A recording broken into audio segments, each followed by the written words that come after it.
Right, everybody? Can you hear me in the chat? Let's see where we're at. Yeah, There we go. can hear you. All good. So, everybody, welcome to this special episode of Norn 40K. We streamed tonight to talk about the Ulster Open with the big man, all bashing himself, Tio extraordinaire. And on the wee panel, we've got tonight, we've got Cal, Gareth, and Nate Dog. Everybody knows who all these guys are. Don't need introductions. So we're going to get stuck in here initially, look through some lists, and then we've got a wee surprise courtesy of the TO about halfway through the stream tonight. He's going to keep his t-shirt on the whole video. All right. No dancing either. You just say here, Rosie, I love the way Cathal's letting on he does hobby. Like, it's great. I'll show everybody. These are my Crusaders. As you'll see in my list in a minute. They are Catachans with a shield and a power sword. All right. All right. But it's the only time I'm going to get to do it because I've been really busy at work, so I can't do it at lunchtimes. So I'll do it now. So go ahead, Halsey. So we're going to break down the top 10 players, or the top 10 ranked players, and then the four of us or five of us, because Nathan's here, are going to have a wild card that we have picked just to go over their list. Sounds good. I'm just going to go to the rankings here so we can work through them. I think we're starting with Michael. Isn't that right? Yeah, Mike Burns. We looked at current WTC 2022 rankings, and Mike's obviously not in there because he can't attend this weekend, unfortunately. So Mike's dropped down to the 9th ranked, which is Michael Byrne. Yep, that's right. There we go. He's list number 31. I believe he is bringing Necrons. Not much of a surprise. Yep.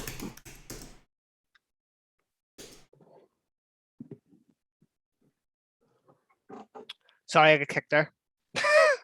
But Halsey 3-8. Didn't do it on purpose or anything. Right, who wants to take us away on Michael Byrne's Necrons? I think we'll fall back to our old pattern of just getting Nate to do it when no one else wants to. So Nate, thanks, lads. You're going to be busy tonight. Michael's had a lot of reps with this. It's a list that Michael has practiced as well in team format. He seems to be having a lot of success with it. As I say, Michael knows the stuff when it comes to crons, and he's always sort of floating in around the sort of top 10 area and stuff. So I seriously think that he's one to watch out for. So kick things off. So he's taking Necrons. He's got a Spearhead detachment. It's what's he got? It is the Eternal Conquerors and the Interplanetary Invaders, which is, I believe, OBSEC, and is it a free move before the game, isn't it? My mind's went blank. Anyway, sorry, I'll come back to that. I'm trying to get his list up here, sorry. I I don't think so. Well, sure, we'll touch on that. Sorry, Mike, I've forgotten. You did explain it to me. So kick things off, he's got a Technomancer with the Veil of Darkness and Staff of Light. So Veil of Darkness is obviously you can deep strike an infantry unit along with the HQ choice mid-game, which is handy once they're on the board. Triarch Stalker, he's got 2 single heavy destroyers. What else has he got? He has 3 triple Tesseract Volt. Or sorry, arcs, not volts. The Forge World bullshit. Yeah. And then again, he's taken a patrol detachment, which all the same dynasties. He's taken a douche canoe, a command barge. I like it. And then he's got 2 10-man warrior units, and then 2 Doomsday arcs and 2 Ghost arcs. So basically, the way this list sort of functions is it's a lot of T6, T7 stuff floating around with living metal and quantum shielding and stuff. So it is a pain in the ass to hit and take down. Quite durable, quite tough. Has a lot of shots once it closes on you. It's a lot of DACA. Just a hard target removal, basically anything on objectives, and then try and snipe the objective off you, basically. As I say, Michael's had plenty of reps for this list. He's taken it to the international level on TTS, and he knows it. So I know he's been playing it in person, which is very important too. So something to watch out for. A lot of reps in person makes a big deal, in my opinion. I'm not too bad. I'm just actually on a call. Pressurized on the clock, so it's one to watch out for, I think. I think this isn't his list. Thank you. Because he sent full 2 much. lists and the Tesseract arcs aren't here yet. Yeah, So he's got another list. Which we probably should have. F's on the chat, boys. Cheers for the input on the list he was thinking about bringing. This is the list he was thinking about bringing. Mike has sent me 2 lists because he was waiting on models coming. Right, so I'll give you a shout tomorrow, okay? Probably working off when you finish work. Older document, but we will get it updated. There's not much changes. He did let me know well in advance of the list deadline, etc. So we'll just switch it out. I think it's Tesseract Vaults are in there as opposed to the Vault or the Arcs. Which is quite a different list. Yeah. Which is it's still really good. One thing I'd like to say, like Nathan was going on there. Michael has been playing this with the on TTS. Playing similar lists for the last 6 months. Do you know what I mean? Loads of vehicles, hard to kill because you can't win them in anything other than 4 or 5 up in buns. Some of the stuff is 4 up in buns, and he plays it quite well. So yeah, it'll be interesting to see how he gets on. There's a couple lists we'll go over that have the tools that deal with them. The likes of the Admex, the likes of Grey Knights, even my list, which is re-rolling wounds, has the tools to deal with them. But it'll be interesting to see. The vehicle being OBSEC is massive because all he does is take that big massive block and move it forward into deployment zone and be like, cool bro, you, number 1 you can't get out, number 2 I'm OBSEC. So and a lot of lists now are stepping away from OBSEC and going to full kill mode instead, lots of elites and stuff. The damage output's a little swingy with it because it's all D6 shots, D6 damage, but he's got a lot of it, so it could possibly kind of work through it. But yeah, it's a strange one. A lot of armies will struggle a lot. You need rerolls to wound against that massively. I think Death Guard have some play into it with the rerolls to wound, but it's still not an easy match by any means. So yeah, it's a good list. It's a proper skew. Sorry to cut you off there. It's a proper skew list. If people aren't bringing enough anti-armor or enough OBSEC is a big thing. It's you can maybe kill 2 or 3 boats, but if you haven't brought enough OBSEC, if 1 boat sneaks on, you can't kill it in time. Late game, that's when he'll start coming into the game on the back turns, basically. So one to watch out for, I think. Yep, for sure.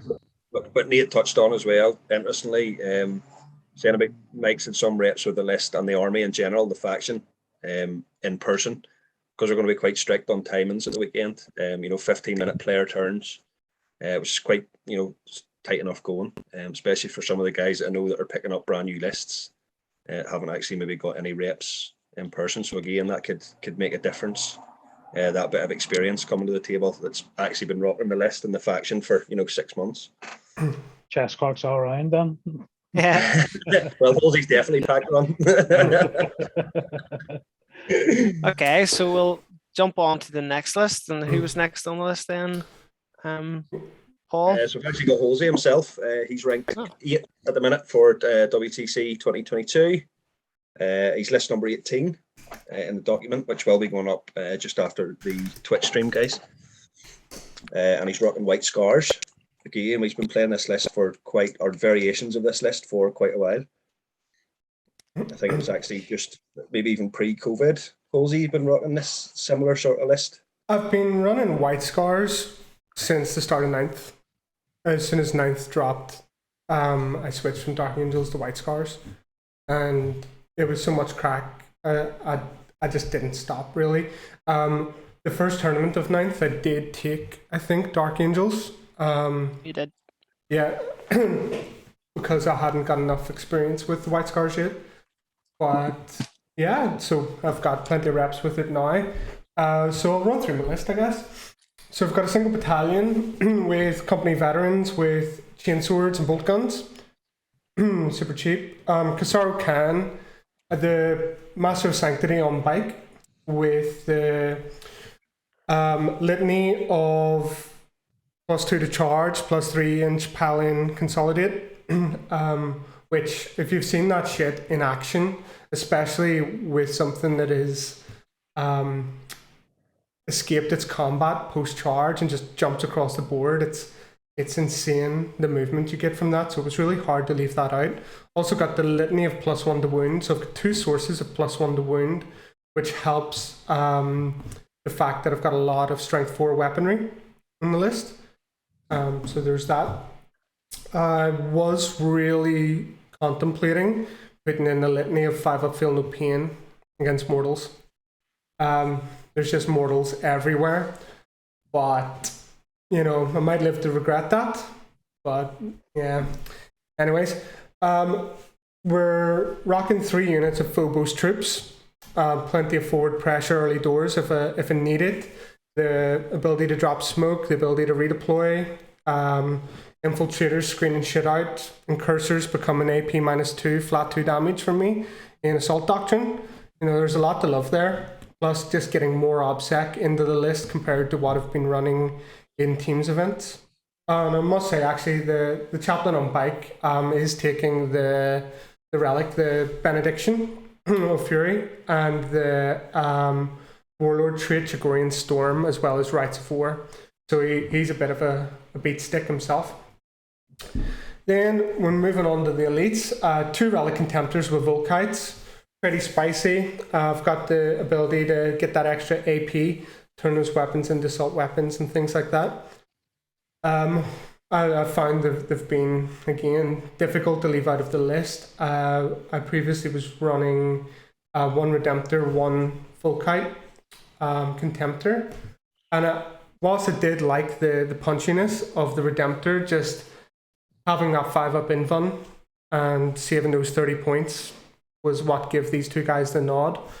I wanted to have a core of 25 Vanguard veterans, but I struggled to fit that in once I went back to 3 troops choices, especially being Phobos troops. So I'm bringing 1 10-man and 2 5-man Vanguard vets with claws and storm shields. Then we've got 2 Devastator squads with 1 multi-melta and 3 grav cannons, both with cherubs, and the sergeants have a chainsword, just because everything in White Scars gets good at melee when it becomes Assault Doctrine time. 2 land speeder storm. We've got 2 land speeder storms, great for objectives, smite shields. They're great for 55 points. Move 18 inches or something ridiculous. Get me engage points, oath, all that kind of stuff, and a Rhino with a Stormbolter to put the devs in and scoot across the board, do something stupid like bringing my threat range up to something like 72 inches, because I can double move the Rhino. One of those moves is in advance, I think, if I remember correctly. Jump out the dev squad, which one of them can then move and advance. Change their weapons to assault weapons, so they're hitting on 3s and having fun shooting something that people thought that they could hide. And I think if people have heard anybody talk about the Grav Rhino or like the White Scars Rhinos in general with dev squads, you tell your opponent, you don't keep it a secret, because the threat of that is every bit as powerful as actually executing on it. And the last thing I'll say on it, unless you've got any questions, is the reason I remember now why I didn't take the litany for the against the mortal wounds was just trying to put the vehicles out in front in those kind of matchups. Yes, there's other sources of mortals, but like for the likes of the smites that aren't targeted and things like that, and you can for 1 CP, what is it, use the armor of contempt to give the vehicle a 5-up feeling of pain anyway. So you know that's good tech to have. So yeah, that's my list. Haven't ran it in this incantation yet, but I've ran enough variants of it to know what I'm at. Yeah, I've obviously played indie Halsey with the White Scars a couple of times now, and again, I noticed changes obviously in this list from what I played against, but some of the similar themes, like that turn 3 assault doctrine charge. You know, if you're controlling that mid board and holding those Vanguard vets, to bounce at some stage, turn 3 can be absolutely brutal if you're caught on the wrong side of it, because they'll shred through shit. For fun. That's it. It's a lot of it is the getting the rerolls and stuff just right, because you could potentially be +1 to wound, rerolling all hits, rerolling all wounds, at strength 4, AP -3, flat 2 damage each. And I don't know if I said it, but like that, 5 of them are throwing out 21 attacks. So that's 41 on the. Yeah, so you can. The rerolls and all make them extremely sick. And then the +1 to wound coming from Khan or the Chaplain stuff. So yeah, that's a crack. Well, we jump on the next one, unless you've. Yeah, well, next ranked up, obviously it's 7th on the rankings is Mike, who can't make this weekend. So Or about the grav cannons over multi-meltas in your Devastator squads. Why? Carl's lagging, but did he The just fuck is going on with my phone? did he just ask me why the grav instead of the multi-melta? Yeah. okay. Said what he likes it. So I'm not sure what. Grav is strength 5, AP -3, 1 damage, but that becomes 2 damage against anything that has a 3-up armor save or better. Okay? So think of it as strength 5, AP -3, 4 in Dev Doctrine, and 2 damage. That's 4 shots each, which is going to make it 12 shots per squad. Blow the Cherub, that's another 4, that's 16, with one of those guys hitting on 2s. So even though Cal asked me the question, this is for the audience, I guess. Cal, I'll tell you later, right? Yeah, it's okay. but the long story short is, On stream, mate. He wants tactics on stream. but No, that's fine. I was asking for the audience, really. yeah. Well, here, so that's strength 5, AP -3 or 4, 1 or 2 damage, like I explained there, with 12 to 16 shots per unit. They've got a good range. If I remember correctly, it's 30 inches as well. And if you think about AdMech as a matchup, whenever they do their fuckery to improve their armor save, add the feel no pains, they're ignoring AP 1 and 2, so having that AP 3 is good. Then if they've got feel no pains in that unit, well, I'm doing 2 damage against them as well. Yeah. So, and then with the volume of shots going into them, you know, that's the logic behind it anyway.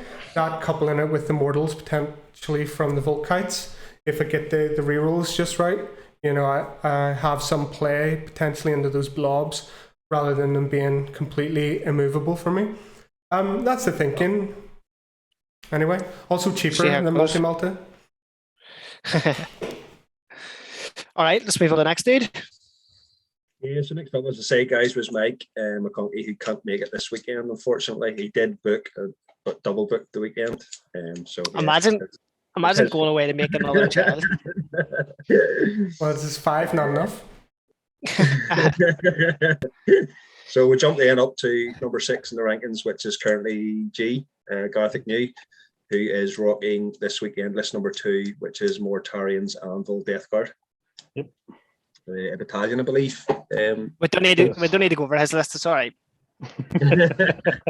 Well, sure, I can already more ways claim than 11 one. Death Stride, so I feel a bit sick in my mouth at the thought of 11 Death Stride floating about the board. Oh, aye. They're dangerous.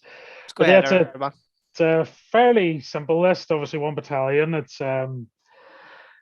It's kind of an evolution of a few different lists I've been playing recently. So the list originally started very combat heavy, and it's kind of filtered more into shooting.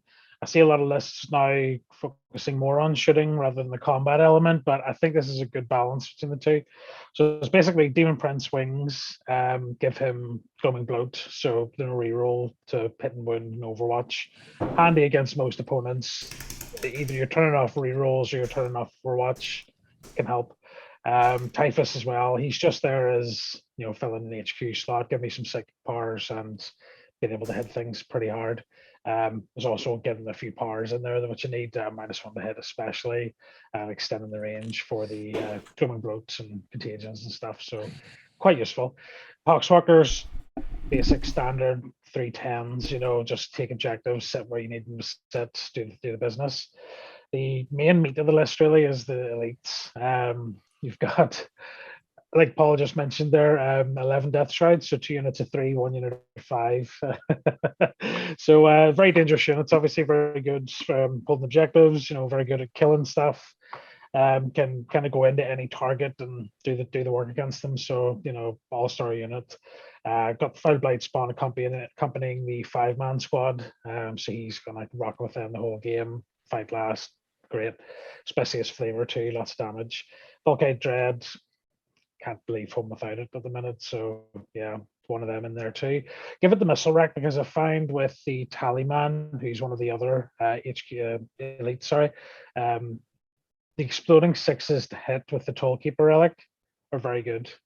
Being able to roll just a single 6 and hitting on 2s of those missiles, you're getting 3 crack missiles through. It's pretty good.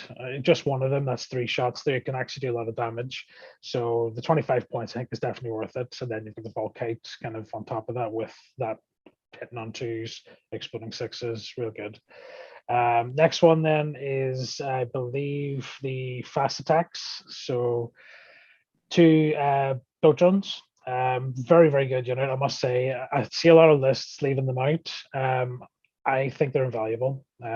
Fast, hit hard, durable, and the heroic intervention strat for 6 inches. You can just park them in the middle of an objective. No one can go near it. If they do, they're getting killed. So it's good. It's good for stopping units that can live objectives off you, like Harlequins or Eldari, just being able to hop on the objective with OBSEC. You can take it right off them, so good that way. And then obviously the 2 Blade Burst Crawlers, fire support, use the strat for the flat 3 damage on 1. They just sit at the back, shoot all game, put down some firepower. That's about it, really. But yeah, I think the list has been working well. I've been playing it quite recently, quite a lot, so it's definitely works well and kind of the way I want it to. It's also got good ability with being able to spread that contagion about the no rerolls and Overwatch. You can kind of blanket 2 sides of the board with it with the flash outbreak stratagem, which is why I don't want to mix different play companies, because it messes with that synergy, because you cannot use that stratagem to spread, depending on what play company you're in, because it has to be the same play company. It also messes with Mortarion as well. So if you take Dumbledore to Mortarion, you cannot give it to another unit, which is why it's another nail in the coffin for Mortarion, to be honest. So, but yeah, I think it's a pretty good list. So yeah, I think we touched on it through the week too. We were saying some of the sort of hard counters to you in combat, close combat, are put back by the fact that you can make them fight last. So they're sort of alpha when it comes to mortal spam or whatever into you. exactly. Just forcing them to fight last is absolutely brutal. So yeah, I've played variation again of your list, or similar lists. It's just horrible to shift. Stuff just won't die. Will not die. Tough when it hits hard. Like, I think that's the main crux of the army, isn't it? So yeah, but no. Nice. Yeah, the list is really good. And the evolution of it has been quite good to see. You had a good run on it the last day. We have the first day 3-0, and it put you in with all the big hitters, and they came away with a healthy 6th place. So it'll be interesting to see with your modifications if you can stick it in the top 3. yeah.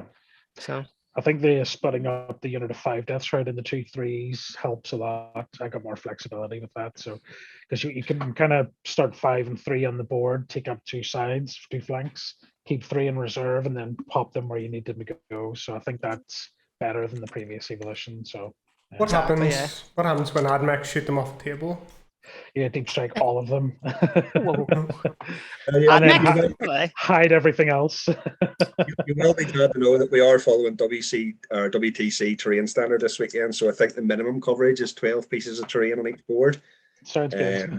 So yeah, hopefully not be just as bad bad a day at the office for anybody facing Admech. Yeah. As a White Scars player, I approve that.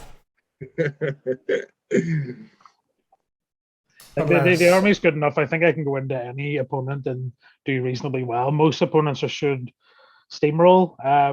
Other opponents, I'll struggle, but I think I still can take the win in most games. So I'll Oh shit! He's only gone and said it. I think was it Nate mentioned earlier in the week that the only sort of counter to it is that sort of mortal spam, and it could, when we've got Grey Knights have dropped, Thousand Suns have dropped, so that's starting to bring that into the mix. It's all about how you play it, though. You can screen. You know, what I do against Grey Knights is I just park the boxwalkers out front and just smite them, do what you want, and then I'm just going to countercharge afterwards. You know, like that's my main strategy. It probably doesn't work all the time, but that's the main thing I would do. Really. Well, there we go. Any Thousand Suns players, you've now got it.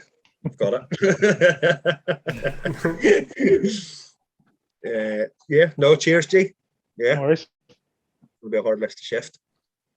Next up is Buckbag, I think. Mr. Buckley, who's playing Sisters of Battle Spoof because he's a meta chasing shit. He's playing what now? Admech. He's playing Admech. Yeah, he's playing Admech. It's all been rumored. He's list 24. He's actually bringing his Drakari, which he's been rocking for the last few months. There we go. I can run you through this one if you'd like. Mm-hmm. Not that I know much about it. Oh, tie 2, tie 3, tie 4. I was just on it there and I closed it by accident. So he's running a triple patrol, obviously. The first one is a Obsidian Rose patrol. Has an Archon, Huskblade, an Obsidian Rose Warlord trait, Splinter Genius. It's then got Drazar, a squad of Treeborn, 2 squads of 5 Incubi, and then 1, 2, 3, 4, 5 Raiders. The Obsidian Rose, if I remember right, gives him extra range and allows him to reroll a wound. And then I think the strat. The strat is the redeploy, and I would the poison weapons get +1 to wound. Oh, is that yeah, but so you kind of know what's going on with that one, don't you, Cahill? The 5 Raiders, basically, if he goes second, they just missed go into the sky. They just go into the sky or behind a sight to bait you out. But obviously, we'll go through the rest of the list and see how it works. Yeah, he's then got a Cult of Strife patrol. It's got the usual succubus with competitive edge and the Trintic Whip. He's then got 2 squads of witches, 1 5-man and 1 10-man, 10 women, 5 women. Another 5 Incubi, some Mandrakes for some forward deployment, and 2 big squads of Hellions because he loves his Hellions. We then have another Cult of Strife patrol with another succubus and another squad of 10 and another squad of another squad of 10 witches and then another squad of 6 Hellions. So 27 fucking Hellions on the board. Nice. Lots and lots of Hellions, yeah. He loves them. He does love them. Dark Eldar do what Dark Eldar do. You're going to be really fast. Like Nathan says, the Obsidian Rose stratagems that redeploy. So what he can do is he can load the Raiders up and put them back into Deep Strike again, or into Deep Strike, and not, you know what I mean, put them on the board, make you deploy the way you're going to deploy, and then put them back into Deep Strike again, keep them safe for that Admech matchup. Mandrakes for forward deployment. The Hellions are just really good in combat, and they have a mortal wound strat. So if they fly over the top of you, each one gets to roll a d6, and I think it's on a 4 up to do a mortal wound. So yeah, it's a really good list. I think he's changed it a wee bit from the last one where he's taken away I thought he run Blackheart the last time, but yeah, he's definitely going to be one to watch. He done really well in the last tournament. Showed some real skill to take on. He himself and one other person, I think, were the only ones undefeated that won all their games. But he just, on a couple of his games, it got a wee bit tight, and he couldn't get the points to take Michael off the top spot. But yeah, he's been working hard in the background to go for this one. He says he's not, but he is. He's a sweat. I was gonna say, you say he's been working hard in the background, fucking bad Dracari army, that's what he's been at. Yeah. To be fair, I did get down at one stage pre-COVID. I did get down to test his drinking skills, and they weren't up to scratch. So,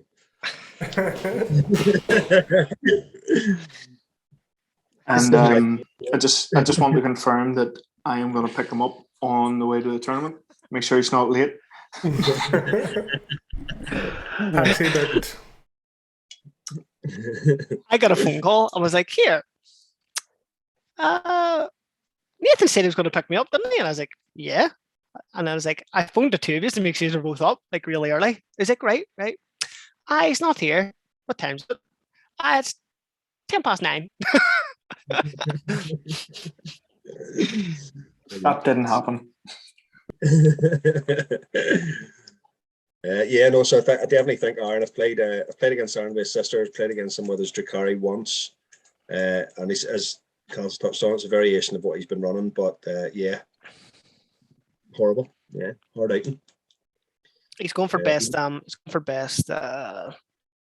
Best sport. So he'll definitely not be a sweat as usual. Yeah, Nice. the redundancy being able to go back up into the air with the Raiders and etc. is just friggin' nuts. But there we go. That's Dracari. 73% win rate, I think, at the minute on the world rankings, or whatever way it's sort of put together. But yeah, that'll be a hard one to shift. So next up we have our own famous Glorious leader. The glorious leader. currently ranked 4. Humpty Dumpty. Sat on the wall. So I am rocking the Custodes this time.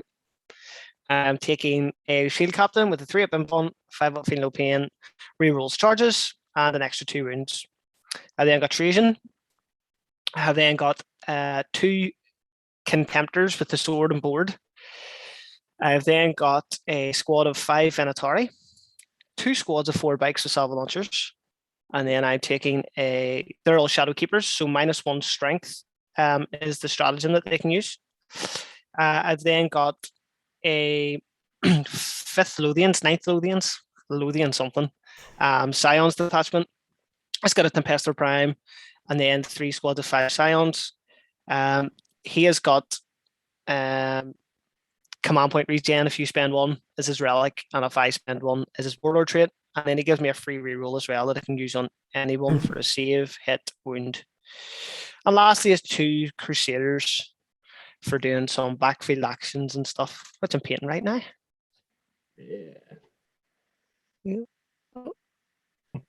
I'm making them all ginger. As well. Me and him Yes, going to come up with the idea for what you should use as Crusaders.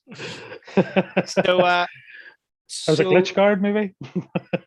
A what? Necron Lich Guard. I was like, they have swords and shields. It would have saved me. It would have saved me doing this. So I can't take full credit for the list. It is something that I was racking my brain because it was going right. I want to bring Custodes, or do I want to bring Eldar? I need to win sort of, if I'm winning, I need to win 20-0. What am I going to bring? What am I going to bring? And if I'm Pierce, my Mexican counterpart, and we had a wee splash out on Battlescribe one night, and the two of us come up with this list. Yeah, it's really good. I've only used it once on TTS, this variation of it, but the basis of the list I've been using for ages. There's only like 500 points changes. So yeah, the Dreadnoughts used against last night against Matt, and they are really good. They just stand there and do whatever you want, shoot whatever you want at them because they're going to live. And then if they live, you shit their pants because you've now got 8 bikes down your throat. With the way the list sort of works, I score all my secondaries. It doesn't matter what you do, I'm still going to be able to score them. And then it's just me trying to negate you. And if I finish turn 3, if I've got models in my turn 3, then I'm winning the game big. If I don't have models in turn 3, then I'm losing the game big. And that's just the way it is. So That's the swing. Yeah, there's a few. Well, there's not many, but there is a few sort of auto score secondaries out there for some factions that, to me, when you've no opponent interaction, you can almost auto score them. It's kind of hard to negate those when you can't negate them. Like this one, the trick is the trick of this one is the Lothian stratagem allows me to drop them 5 inches, right? So I'm always going to get my scramblers. I'm always going to get my engage, and then the third one's just up to whatever the opponent is and whatever the mission is. Do you know what I mean? And you're not going to use an opponent really aren't going to try and attempt to deny the scramblers because it's too much of a pain in the dick. To try and zone out 9 inches is okay, but zoning out 5 then spreads you out way too much. And if you want to do it, far away, but you just make life a wee bit easier for me elsewhere on the board. Do you know what I mean? So yeah, that's the idea behind it anyway. We'll see if it actually works on Saturday. You should do well with primary overall, though. A lot of obsec and stuff. So yeah. Armies that I struggle with is going to be I'm going to struggle with Admech. I'm going to struggle with the likes of Dark Eldar wanting to play the primary, because if they want to play the primary, they throw 10 mitts on, and I've only got 4 bikes. So it's something that custodians have always struggled with. Is lots of obsec bodies, because to be honest, the 8th edition codex is a bit shit. It doesn't actually kill anything that it wants to kill, or it should kill, because you roll, everything's got 2 wounds. I've just rolled 10 wounds through, and every one of them's been a 1. I've only killed 5 instead of killing 10. So it is something that I worry about. But we'll wait and see. See what the crack is.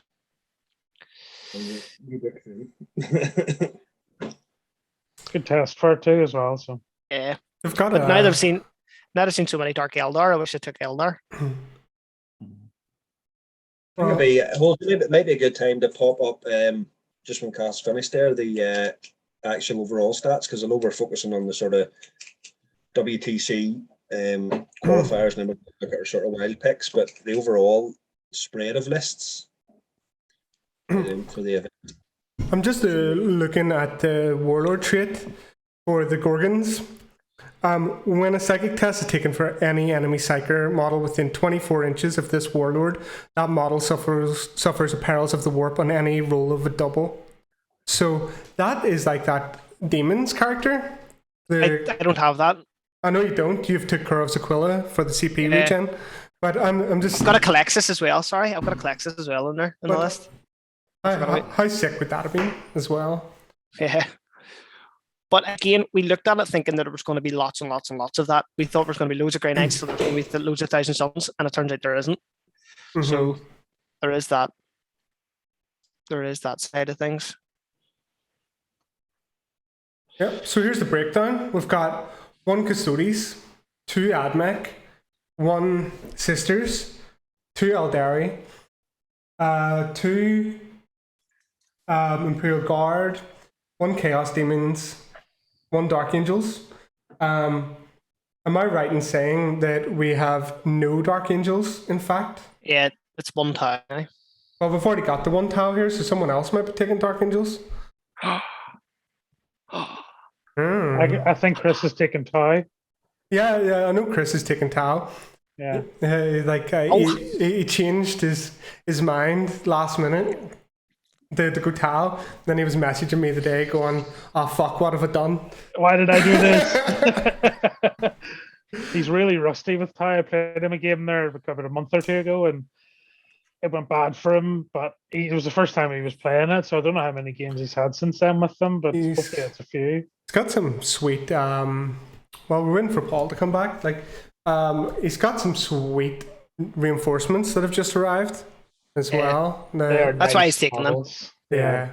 He should get close to best painted, I think, because they look real nice. Yep. Really sick. So then we've got the Sweats in the middle, 5 Death Guard, 5 Drakari. Then the Meta Chasers, 3 Grey Knights. 3 Grey Knights? Yeah. Not bad. 3 Necrons, 2 Orcs. So that's Jan and Martin, I'm assuming. Yeah. 2 Space Marines. So that's basically mixed Space Marines, I'm assuming. So Mals, which we'll touch on here. And then who's the other one?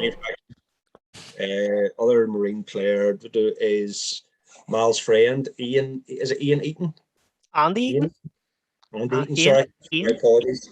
It's either Ian or Andy. Sorry, I've not met him, so I'm not too sure. But I can grab the list. So it's Space Marines. It could be any variation of them that doesn't have an actual supplement book, so they're just under Space Marines. But yeah, the list. Andy Eaton is Ultramarines and Ultramarines. Yeah, there we go. So it means and Mal is rocking Iron Hands. And And Ultramarines. Ultramarines. Yeah. Or just golden voice, custodes, white scars. Take your pick. Whatever he wants them to be. I'm saying nothing. And then we've got 1000 Suns, which is a former Tau player. Put them in the shelf. Sorry, boy. Actually, like the look of his list, to be fair. So, You know what? I was chatting to Scott through the week talking about what his list does. He had a few sort of questions because they've not had an FAQ as such, yes. But yeah, there's some neat tricks in there, I reckon, because it's a new book, could catch people. Yeah. It's definitely going to catch people out. It's very toolboxy, and it's really interesting how it sort of functions. Also, just to sort of touch on as well, Scott sort of done that in honor of John, who's no longer with us. So just thought I have to mention that sort of thing. You know, obviously it's a big elephant in the room. Yeah, no, absolutely. And with one of the guys that actually suggested in our local group chat about the Best Sport Award. Although this year the trophies have already been printed because this was all planned, way back before John passed. So from going forward, any sort of Bastion event, the Best Sporting Award is going to be the John Stowe Award. Just although I didn't know him personally, I know he had impact. It was a good mate of a lot of the guys, and obviously had a massive impact on the 40k scene in general, both north and south of the border. So yeah, good stuff. I can say personally, he did that for me. So yeah, I can attest to that myself. So. Yep. No, awesome stuff, guys. Is that? Did you get through, Halsey? Sorry, I had to nip off to the. No, we're just going through the number of. Oh yeah. Yep. Yeah. So got 1000 Suns, we just touched on. 1 NIDS. Might be worth actually looking at the NIDS list since it's right at the top of the document as well. When that could be my pick. And then Andrew Woodford, I think, isn't it? Yeah, and I think it's like Kraken in it. Then we've got 2 White Scars, the cool kids, and then the Tau, the edgy pick for this tournament. Like I honestly people forget what Tau can do. They really do. So if anybody's not been playing Tau since 8th, they're gonna get fucking blown up. As long as they Would get you light please stop calling them fucking Tau? Tie. Fucking tie. Jesus Christ, man. If they get a light enough board, they should do well. If they get a heavy board, they could be in trouble. Yep. Something we'll go into in another day, but in a team's environment, Tau are actually not that bad. Because you can dictate the table, you can dictate the table, and then you can skew towards loads of out of line of sight shooting. But in a singles format, they are pish, especially in a 20-0 system. Yeah. Yeah. So that covers the breakdown. Yeah, Tau's actually being taken by Chris Shields. And he'd been chatting to me before let's sub. Originally, obviously, he plays Dark Angels, but he opted for the Tau. But I got a message today expressing some regret at his change of heart before less submission. So, Chris, man up. You've chosen to take Tau, live the dream, have a beautiful army. At least you'll have fun. Did he officially change his army, or is it just regret? No, he's not changed. He's not changed. So he made all these decisions pre list submission, but now expressed regret a week later, or well, not a week, a few days later. He needs to get Yeah, practice. the army looks cool. Looks really good. So yes, that's the overall breakdown. I'm just gonna. we actually had 13 dropouts, which because of COVID, understandable, but we've managed to actually fill back up to 34 players overall, which is brilliant. It could have been an absolute disaster, just based on the way things have went. We had a lot of dropouts, a lot of guys from sort of down south that were due to travel up. So big kudos to everybody that sort of stepped up to the plate last minute and has jumped into play. So yeah, you guys have definitely made the difference, or else I was going to go into my shed and cry. I'm just going to show, since we're stopping about Chris, I just want to show some of his army here. Let's see. It's very nice. All right. Here's some of the reinforcements. Some far sight there. So yeah, fucking cool. So back to the rankings then. Yes, we jumped up after Cathal. We've got Martin Crawley, who's been rocking mech orcs for a while. He's list number 13, and loves his buggies. Just buggies for days. I don't know about this list, but generally buggies for days. Yeah, this list is it's very interesting. It's got taking Goths in a patrol detachment first with a war boss. He's a warlord. He's got a relic claw. He hits pretty hard. Then he's got 60 boys. Now, boys are toughness 5 now, which is interesting. And then he's got 23 boys as well. Again, that's a lot. That's a big footprint. Now, he doesn't have a weird boy for the jump or anything, which I would probably like to see in there. He's got a knob with a WA banner. Again, just buffs the rest of the boys on foot.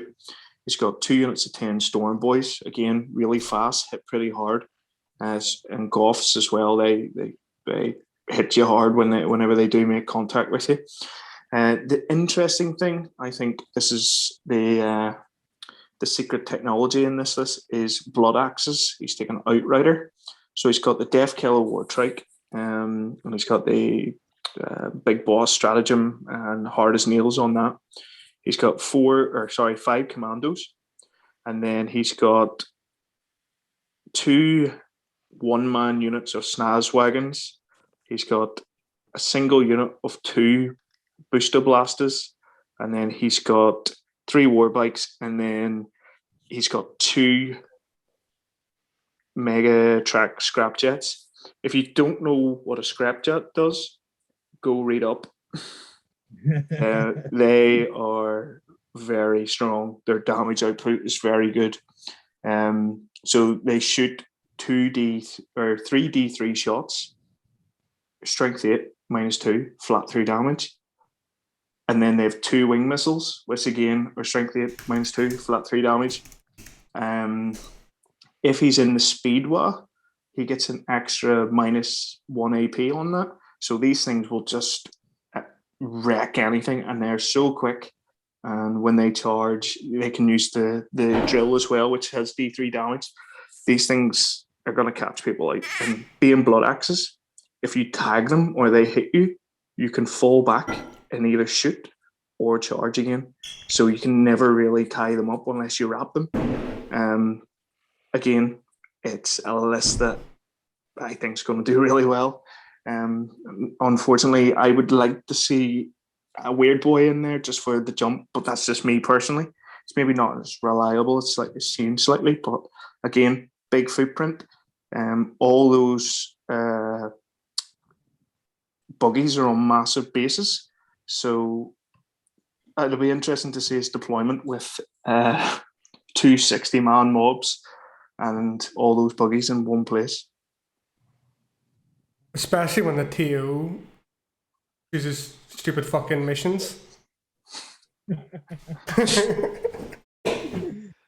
I dreamt them one night. Can I just put it out there? Priority target as the 5th mission to possibly seal the deal of the tournament.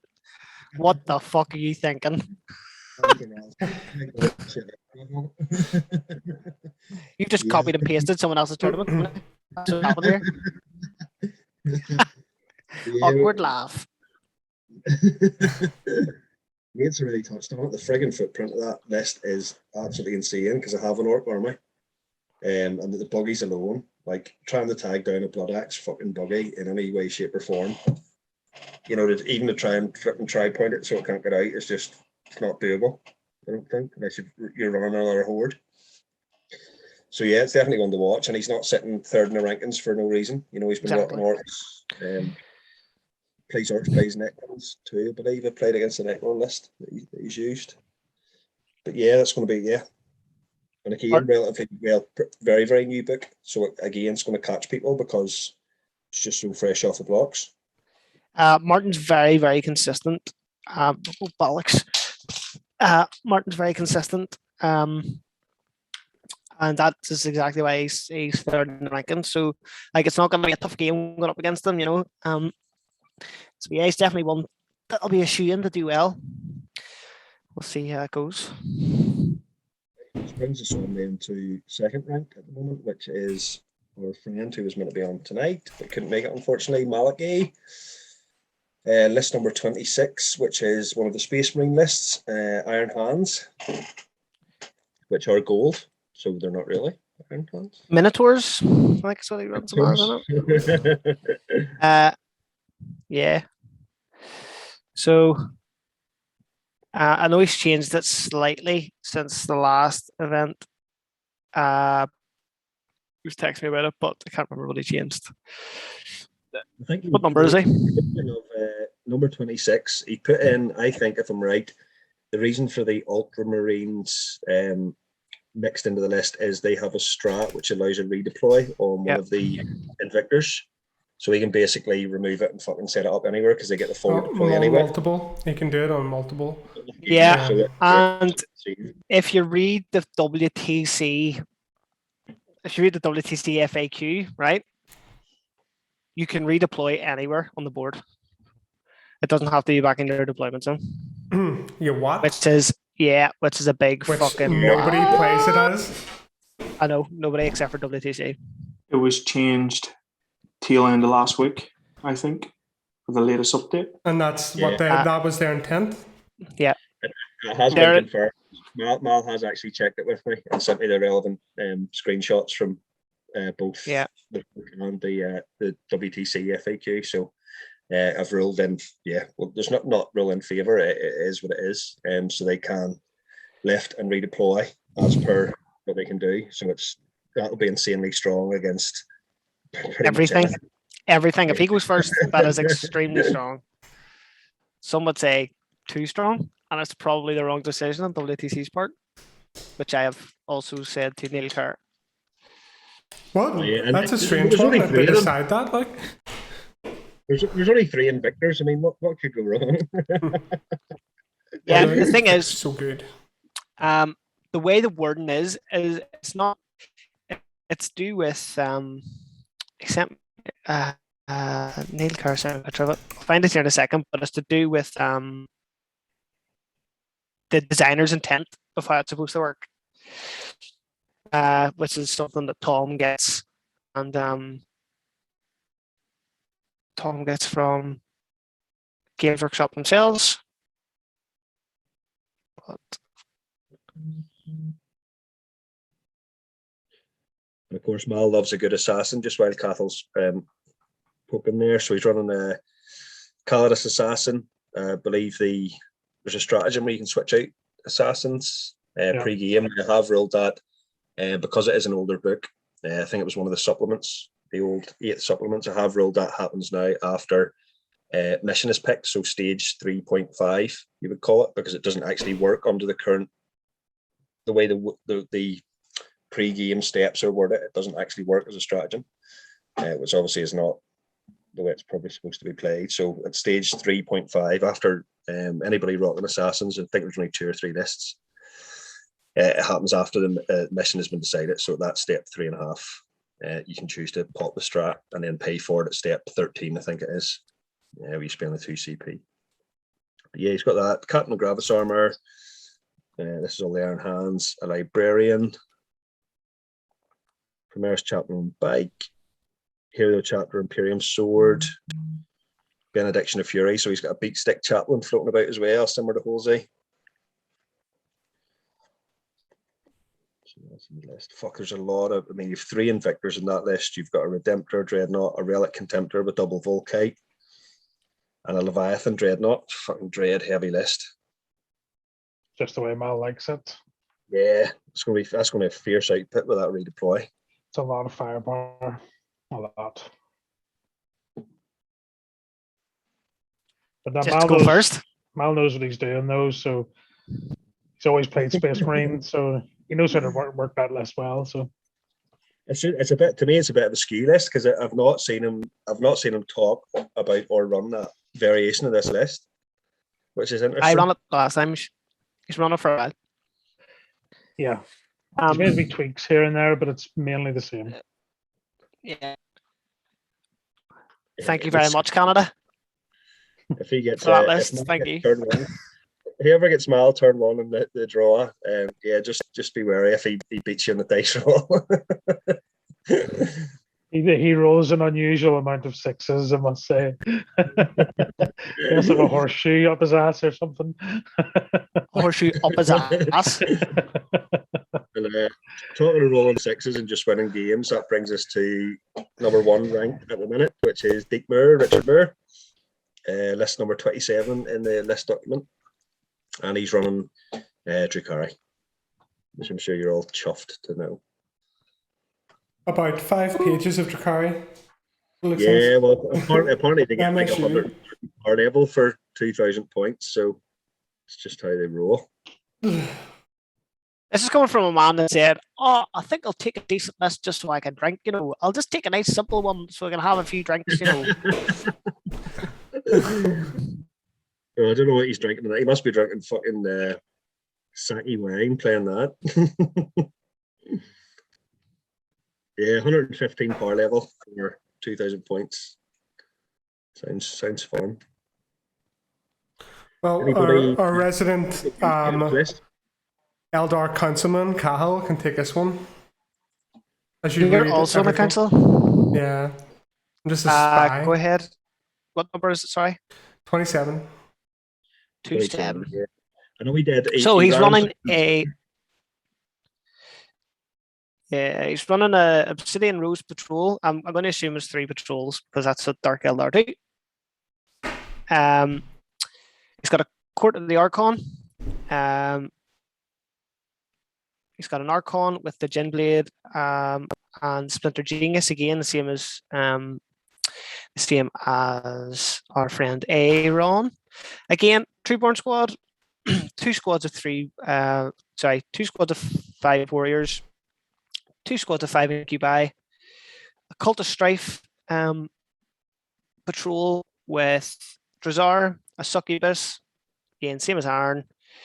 1 squad of 5 witches, 2 squads of 5 witches, 2 squads of 5 Hellions, and a Venom. And then he's got... Ooh, this is all fucked up. Then he's got some Scourges, 5 Raiders,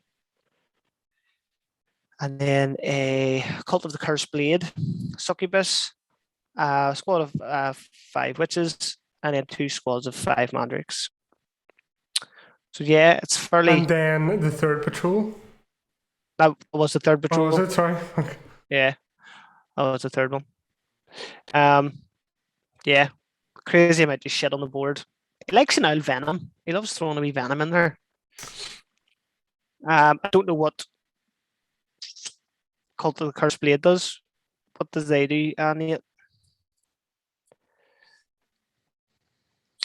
Good question. I will tell you right now. Again, it's there seems to be an awful lot of shite in that fucking list. So basically, their obsession, they get +1 strength for all their models that have that obsession. And then each time that you make an unmodified saving throw of a 6 against a melee attack, the enemy suffer one mortal wound. Again, that's really good when witches have 4 up invuls in combat dancing around. Yeah, you know, you walk in and you hit them with 30 attacks, and then you lose half your fucking unit because they saved a whole load of them on 6s. He has used that actually before, and he uses it for the succubus and the suicide, and they're up. So yeah, they hit your unit. Then once it gets hit back, they kill the unit. Whoever didn't kill in the first place. You know what he's like. Dix is a very, very, very good player. He can turn his hand at anything. 40k related, which is fantastic to have on our team. And yeah, he's. If you didn't get for him to be on the podium, then you must know something we don't, because he will be there without a shadow of a doubt. Definitely. Just keep buying him drinks. Get him fucking wrecked on Saturday night as well. Get him wrecked. I've only played 3 games. Trust me, I've been there. People are losing their shit in the Facebook chat, by the way, because of Mal's blatant abuse of WTC rulings. Of course, Aaron Buckley has pipped up first. Oh, of course. Yeah, well, he has been using it for a while in his defense, and it's only this week that it's become really, really good. So it's just unfortunate. Get good. Maybe the TO could do a ruling on it. I don't know.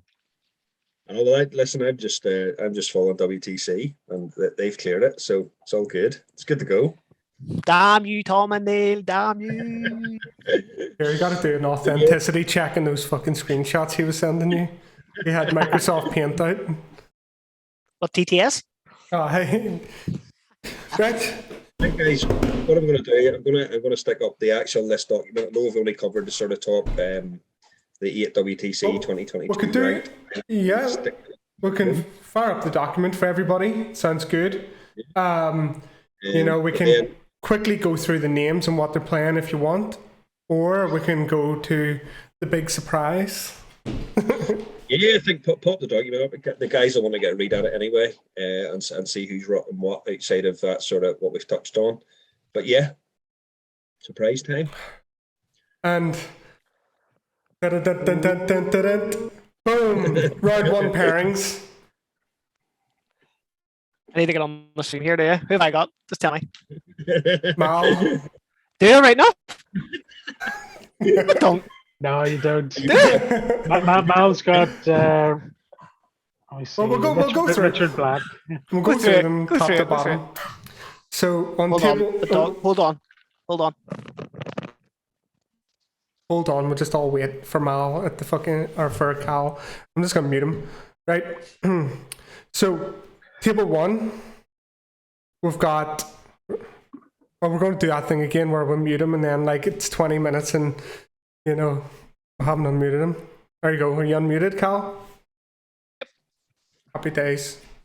Right. Always being a wee dick. Table 1, Martin Crawley against Tom Cottier.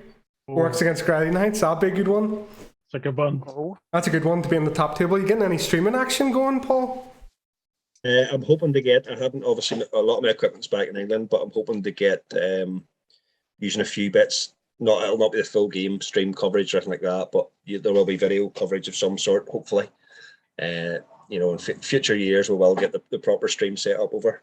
But unfortunately, this year it'll just be sort of videos. Aye, Facebook Live on your phone, mate, and just fucking stand there over the table. Yeah, just glue it to my forehead while I'm drinking a pint.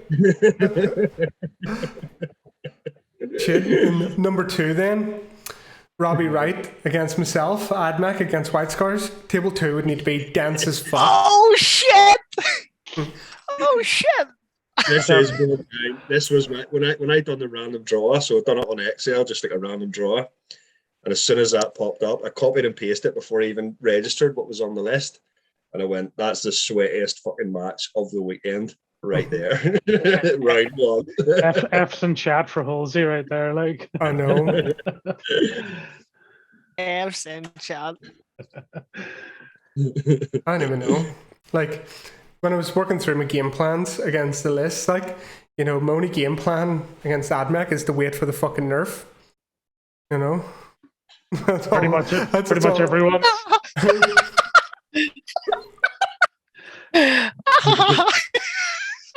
Well, On to my be game fair, one. Rosie, That's what's right. going to work in your favour is the fact that, as I say, there's Submarine. going to be at least 8 ruins per board, and then 4 other terrain pieces sort of floating about, whether that's obstacles or woods, etc.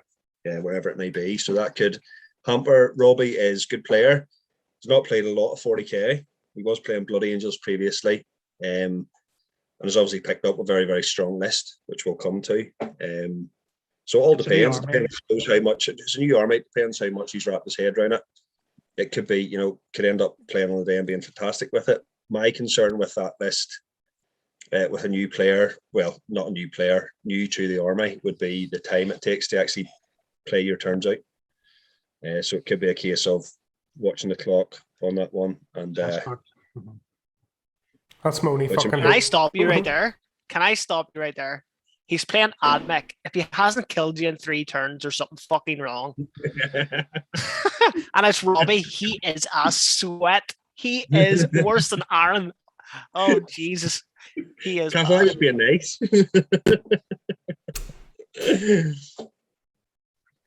But yeah, talking of Admech, table 3, we've also got another Admech army.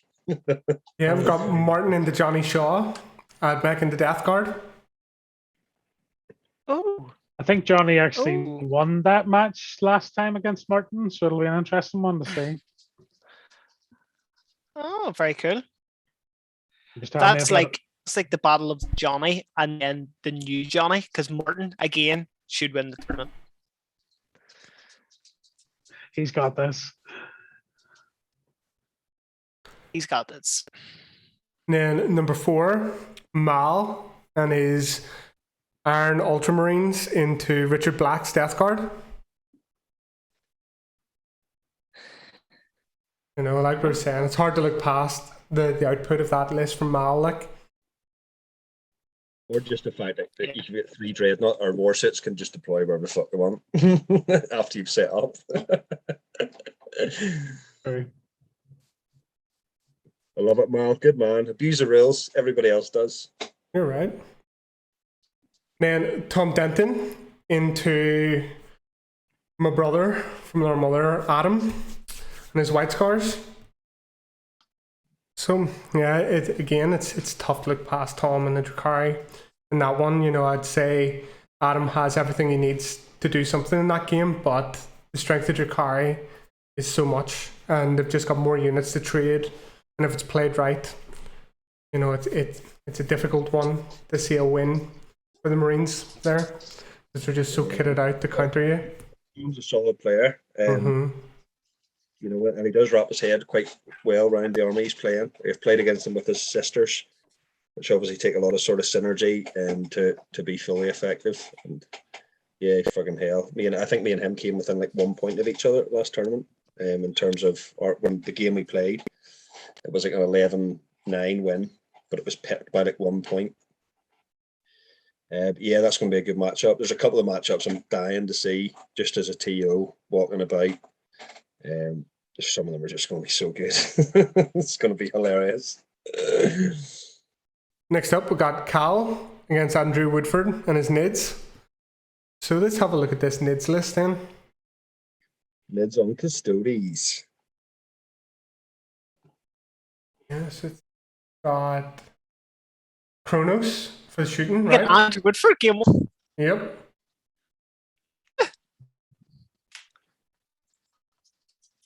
Kronos with Kraken. Andrew Gene Woodford game Stealers. 1. How about that? I don't know. What do you think? Like, has he got? I'd like to see more Hive Guard than 6. He should beat me. I think like He should, Nids are he good. should Like, beat me. he's got enough shit to screen out your. He's got everything he needs. He's got everything he needs.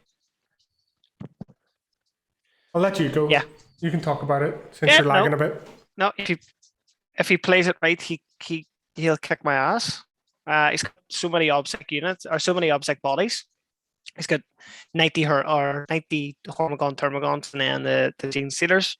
But I know Andy. I know what he's going to do. He's going to go balls deep turn 1 because that's what he loves to do. and then he'll bounce, and hopefully I'll kill what I need to kill, and then I'll run away with it. Man after my own heart, right there. But It's all right. doubt it. The hive guard will just kill you. Let's Turn see one. if he plays. Fuck up. It's actually hilarious, but Yeah. Me and Andy play like every. Me and Andy played loads times. it's actually hilarious. She and Ford is in the 40k chat or local chat, absolutely shitting his pants about the next announcement in terms of pairings. So it's table 7 is she and Ford with his Necrons into Deke, Richard Moore with his Drew Carey. So number 1 ranked player with the number 1 ranked army in the current 40k meta in the Crons. But Deke has actually responded that he thinks he'll struggle in the Crons. So he's such a gentleman. Man, Dix, you'll go over to Dix and say, "Here, Dix, how's your game going?" And I'm like, here it's fucking real tight. Here's what I did on. And then it's like, "Here, Dix, how's your game going?" I want to Every time.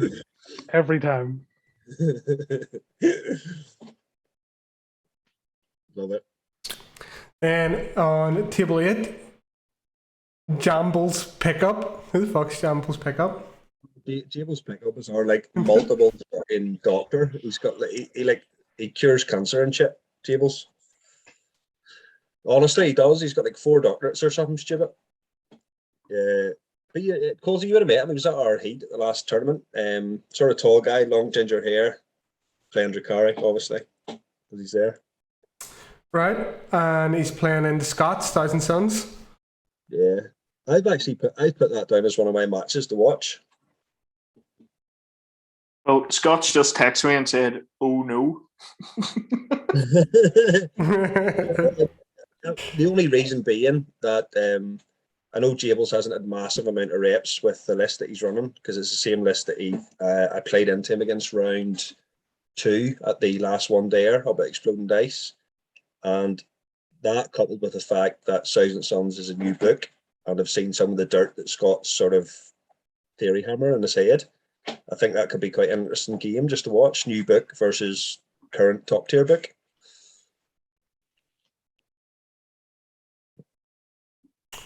It's definitely got some tricks that it can bring. It'd be interesting to watch that. Actually, I'd like to watch that one myself. You could come. You could, I don't know, bring an army, turn up. That'd be good. Would love to. I would love to. Too busy drinking Bucky and getting red. Is that me or me? Both.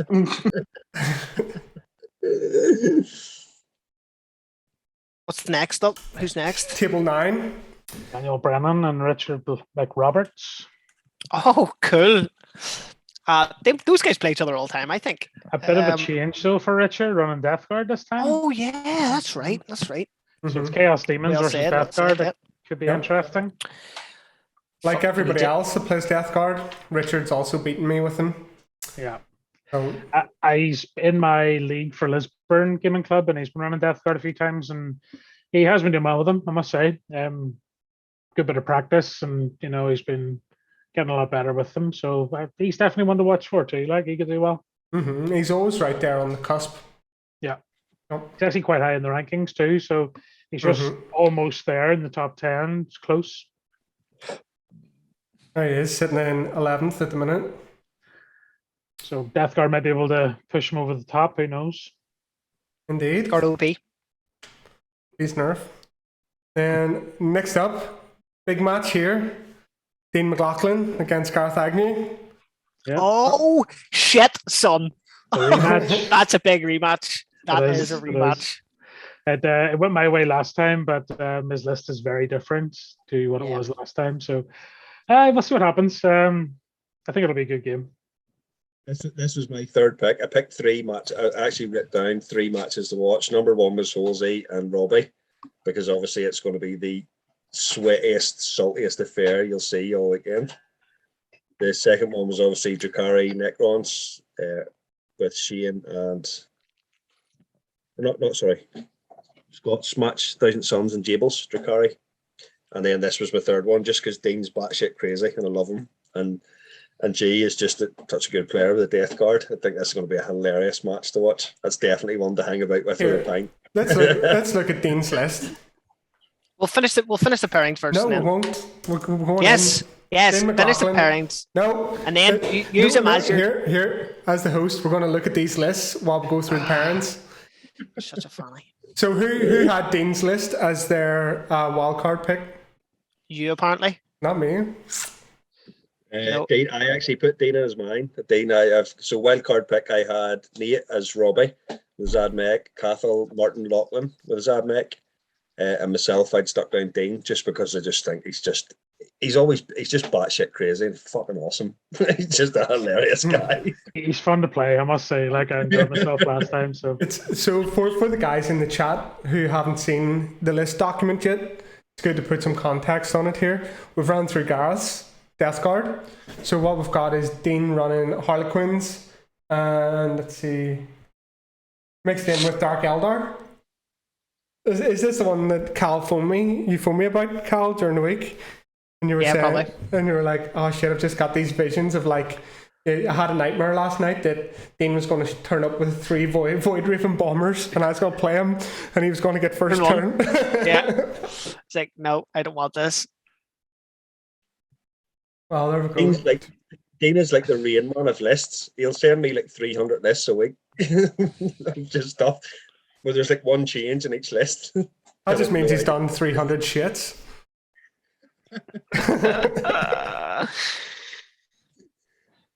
Well, yeah, there it goes. The list being put in the screen there. Bunch of Harleys with fusion pistols, in Starweavers, clowns and boats, and a couple of mandrakes, the succubus, and 2 Void Raven bombers. Fucking hell, don't fancy that one bit. I think my contender is going to have to do a lot of work in that match. So back to the thing we're talking about, Aaron's list, right? So the way his list works is he puts everything on the board, and then you roll for first or roll for second. He's like, cool, you're going first. I'm going to spend 4 CPs. I'm going to put my 2 planes back into the sky, and I'm going to take anything you can see off the board. And that's just the way the list works. It's like, cool, you're going first. You can't shoot anything. Now, the only thing about that is when he comes back on with the planes, he can't bomb. But he can still shoot. He just can't bomb. He has to line it up for the next turn. But it's still like a super good tactic to keep stuff alive. Yeah, the bombing's movement phase, isn't it? You got to move over. Yeah. He might be better risking keeping the planes on because look, you're not the talking mortals are him. what's You're not gonna do talking him damage. into keeping planes on the board so you can shoot them, mate. That's not how this works. I love that. Nice try. Nice try. But that's not how this works. Keeping them on the table there. I think, like, nice try. Nice try. The way I'm looking at it though is that if he does deep strike them in or bring them on and he can't bomb, I've got a good chance of killing at least one before he even gets to bomb one. So it's tough. He needs to kind of get first in that game. Yeah. If he goes first, that's massive. Yeah, That is massive. yeah, it's big. And he may get on as if he's some sort of pleb, but he is a good player. Yeah, well, definitely. And a pleb at the same time. Pleb, fuck's sake. It all depends on those 4-ups for the bombs. You with them, it's going bad. You get them, you're probably going to do a lot of damage. You're going to have bad time. Yeah, you're going to have bad Yes. time. Just the volume of those fusion pistols as well. Yeah. Yeah, not too concerned about those. Like, they can be swingy, but it's the mortals from the Void Ravens are probably what I'm more concerned about. Yeah. Right, on to the next one then. So this is a rematch from the last tournament. I think it was from the last game of the last tournament. Kieran against Glenn Martin. Oh, very cool. Nice. Imperial Guard against Eldari. So what's Glenn running this time? He's not taking his Eldar. spears. Yeah. He's doing the Quins and Eldar mix. Different. Quins and Eldar mix rather than it's going to be fusion boats and then some artillery to back them up. Let me just get it up here. Glenn. What number's Glenn? 9. Then it is list number 9. 9. 9. Yes, he's running the Dreaming Shadows, Somber Sentinels. He's not running fusion boats. He's running 2 squads of Skyweavers, we squad of troops, and then a Shadow Seer for the double move and 6 of Philippine. Then he's running a Expert Crafters and Hail of Doom, which is -1 in your Shuriken and a free reroll. And he's running a Farseer, a Warlock, and the Warlock has Protect and Jinx, and he's running 2 big blocks of Guardian Defenders, which he can pay a CP to give them a 4-up invuln, and then he can increase it to a 3-up invuln with Protect. Shadow Spectres, squad of Swooping Hawks, because they jump into the air, come down to your secondaries. Warp Spiders do the same. 3 squads of Dark Reapers, all with Tempest launchers, so they're out of line of sight shooting. 2 War Walkers. Yeah, 3 War Walkers. That's not a bad list. That's decent. Plenty of firepower. Plenty of firepower. Yeah. Very, very, very easy to kill though. Yeah. That's one thing. But Eldar are, that's just the way of it. I like the Warwalkers. Like, they seem interesting. Little tougher. Yeah, well, they can deep strike for free. Yeah, that's good. Outflank for free.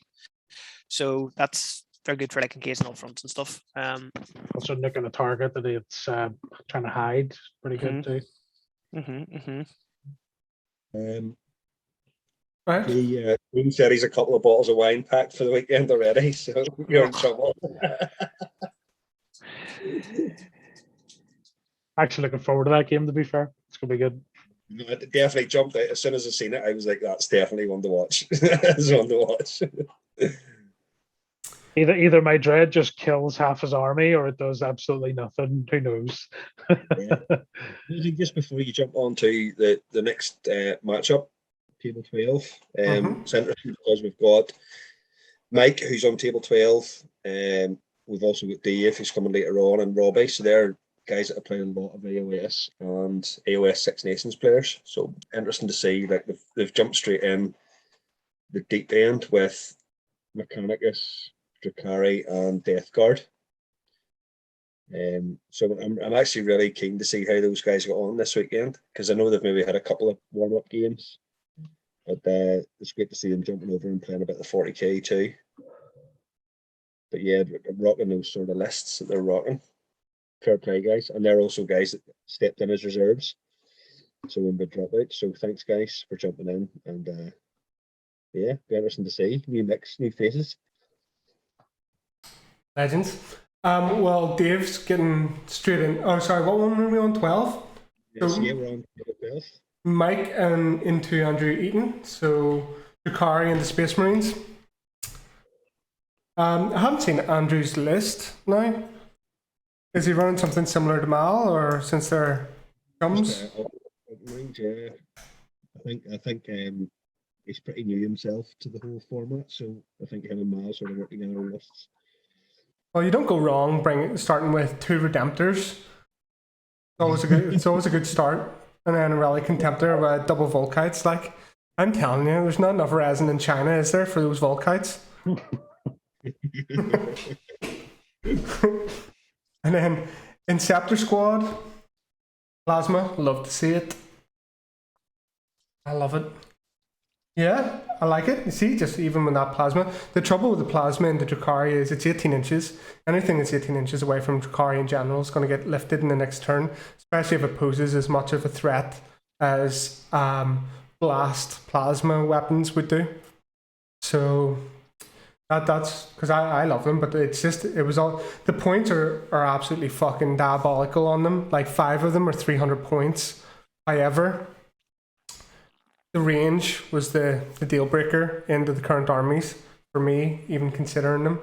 Although I like to consider them about 3 times a day. But here's the best part of this whole list. Look at this, Nate. Are you ready? You got a drink of water? I don't want to do this. 3 Eradicator squads. Oh, 3 squads?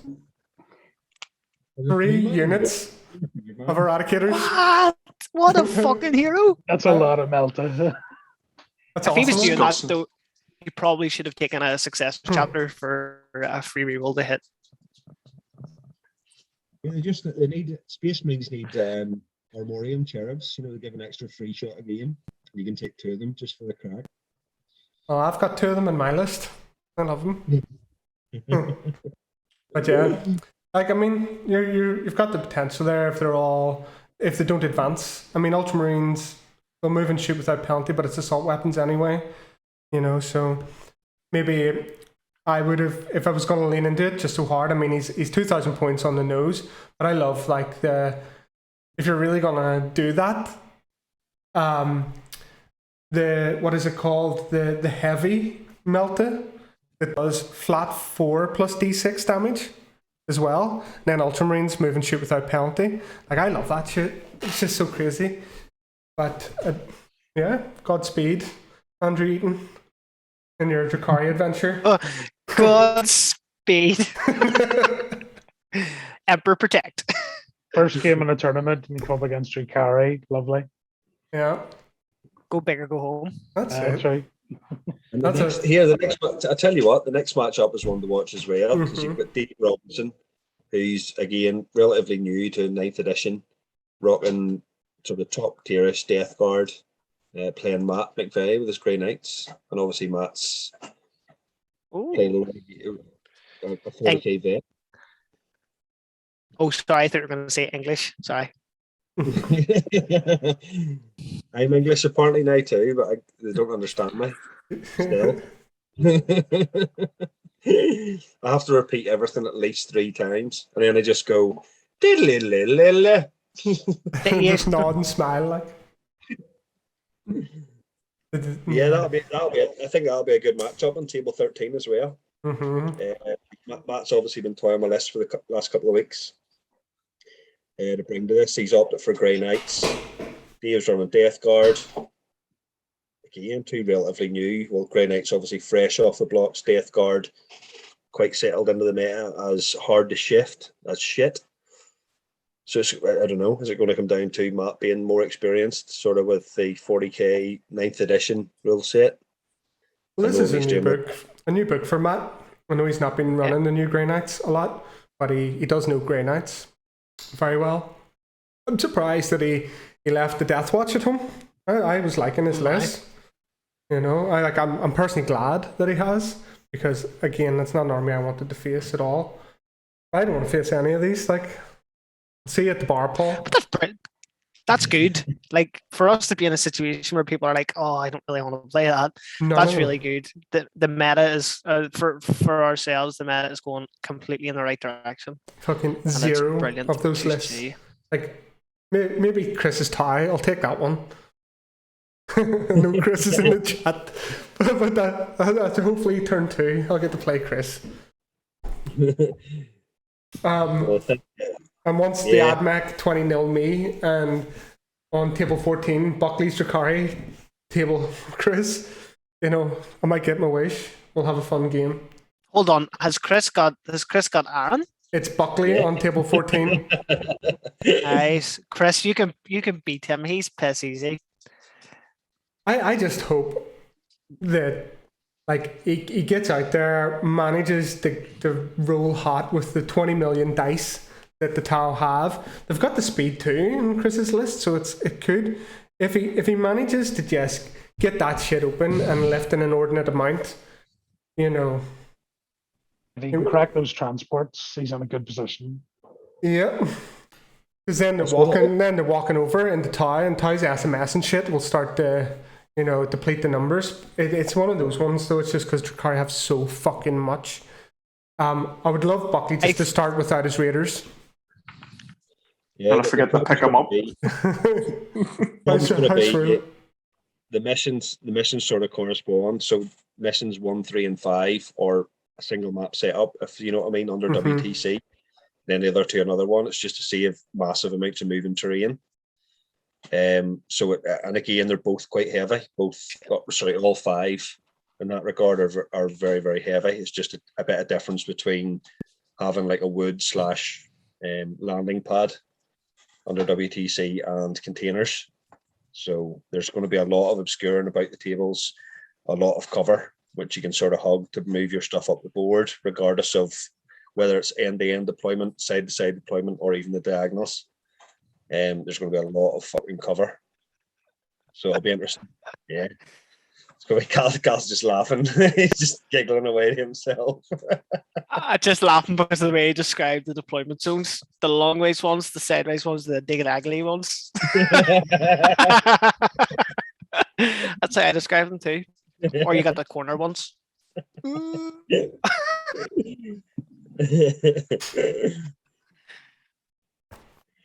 Oh man.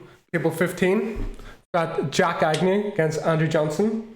Grey Knights against Astra Militarum. He's the good Agnew brother. He's obviously my sparring partner, so I'm You're welcome. rooting for him. But no, he's my wild card pick. Just because I like the look of his list. 2 Nemesis Dread Knights, 1 Grandmaster, 3 10-man squads of interceptors, 5 5-man strike squads, Drago, and a librarian. It's good. It's a good list. Yeah, it is. He should do well with it because the Dread Knights give him that little bit of high strength damage that he needs to destroy like transports and stuff. And then the interceptors fast and they can hit hard because of the rapiers that he has for his Brotherhood. So yeah, I think it's one to watch. He could do well with this. And we're having a practice game tomorrow night, so hopefully he'll be on top of his rules as well. So, but no, we've been playing quite a lot recently. Obviously, my main kind of sparring partner. So, yeah, I think he could do well. I agree. Me too. Had Jack a few times. Like, you know, with this new book, he'll do well. Yeah. Hey guys, I'm not sure if you know Andrew Johnson. He's maybe do again. He's a guy that's played a lot of AOS. He works for TW on their new Warhammer animation stuff. Yeah. So he's based over there, but really, really great guy. Not too sure what the list does because I'm not too sure with Astra Militarum. Obviously, they're operating off an older book, which is before I sort of dip back into the game. But Jack will have a good game anyway. AJ's a real nice guy. Yeah. I almost bought a glass cabinet off him up near Malile. He brings lots of crayons to his games because as an artist, he eats crayons all day. You're a fucking crayon. Cathal looks like the white crayon. You know, it's like the top shiny. The useless one. A white crayon. I got white pages. Just point out. Yeah, and next game's a funny one. Jan's obviously jumped in table 16, so we've got Jan Karnowski with his orcs and Dave Keane with his Necrons. So interesting for me, objectively, because I've never met Jan. He was very last minute. This guy was determined to get into the tournament. He was constantly asking about sort of reserve spaces. And then Dave Keane, who is the AOS Six Nations team captain. So he's a guy that knows, very particular with rules, and he will know the rules inside out at the table. Regardless of sort of playing experience before 40k, he will know letter for letter what's in that rule book, which is interesting. So I think that would be pretty cool. He's going to be the only one there. Fuck's sake. Nobody knows. Yeah, he knows more than the TOs, put it that way. I'm glad somebody knows what's going on. I'm excited to see Jan playing, to be honest. Yeah. The WTC veteran, big time. Been to a lot of them. Very good with the orcs, primarily orc player. And with everything that's happened recently with Stowe and stuff, it's nice to see Jan coming up for a tournament. So I'm looking forward to seeing him. Hopefully, get a game against him too. So Yeah. Nice, yeah. As I said, never spoke to the guy. Just got a random message on Facebook about coming. So yeah, good to have him along. The list's pretty cool too. It's a bit of a lot of Megan. I think it's Let's a have a Megan. look then. Yeah, he he loves Meganobs. Like I Yeah, think I think there's two big squads of Meganobs in there. he ran a Three. similar sort of list Three. at WTC 2019. Mm-hmm. So yeah, he loves Meganobs and trucks. So yeah, it's his usual style. Subtle. Subtle as well. About as subtle as a kick in the dick. It's like a brick being thrown at your head, pretty much. Oh, geez. Smash. Don't fancy that one either. And I was actually surprised to see him in there, so that was good. It'd be good to Yeah, get no, a catch up with him. again, gee, it was a last minute addition because it was such a crossover. As I said, we had like 13 drop and then 10 or 9 or whatever was back in reserves. And then obviously you guys had been sort of reaching out to people as well about jumping in and getting involved. So he was quite last minute. But yeah, as I said, I didn't know the guy, but yeah, the list just looks fucking cool. New York book, lots of mega knobs. Why not? There we go. We've got a Nightbringer in Dave's list. Don't see one of them too often anymore, do you? I played one a couple of Saturdays ago. Still a nasty unit. That it is. Just ignoring invons and shit. It's switching off inbounds. That's fucking. Ignores invones and feel no pains, which is great. Yeah. It kind of gives Bellacore a run for his money, to be honest. Which here, just when you mention that, what's the Necron fucking artifact that can do, or stratagem that just literally ignores everything? Like it ignores the dense cover. Nah, I'm trying to think of the name. I'll grab it now. I think the Catans have one to ignore invones. Yeah, it's a stratagem for the Catans that ignore invones. It's 2 CPs. Is there not like some sort of fucking The night, does the Nightbringer not have that built in though? Yeah, he does. No, it's a stratagem. But no, the Nightbringer has it built in though. He ignores has he? invones and feel no pains as base. Yeah. Mm. It's very good that way because it ignores both. Times arrow ability. Whoever gives that. What is They can times arrow? Tom can take that, I think. Right. Well, before I start going to Wahapedia, got Michael Byrne against JP. Ooh, that'll be tasty. JP's been out for quite a while, but like he's always decent. And his sisters, so they do lots of shit that other people can't do. It's a bit of funny sisters. I still haven't had a look at it. I know him and Dave Keane play a lot against each other. So it might be sort of tooled a wee bit into what Dave's playing, if that makes sense. Yeah. There's Pete in the chat saying Pistol Pete? 10 also ignores limits on the number of wins per phase, so they could one shot the likes of Gaz. What? Get out of here, Peter. Crazy talk. Was that the times arrow? Okay, I'm back to Wikipedia. Here we go. Times arrow.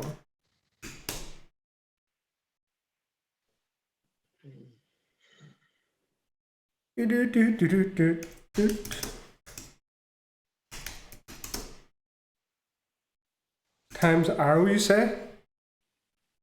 Times arrow, yeah. You roll over their toughness and you just kill a unit. Oh, it's par, Catan par? Catan power, yeah. Select one enemy within 18 inches. To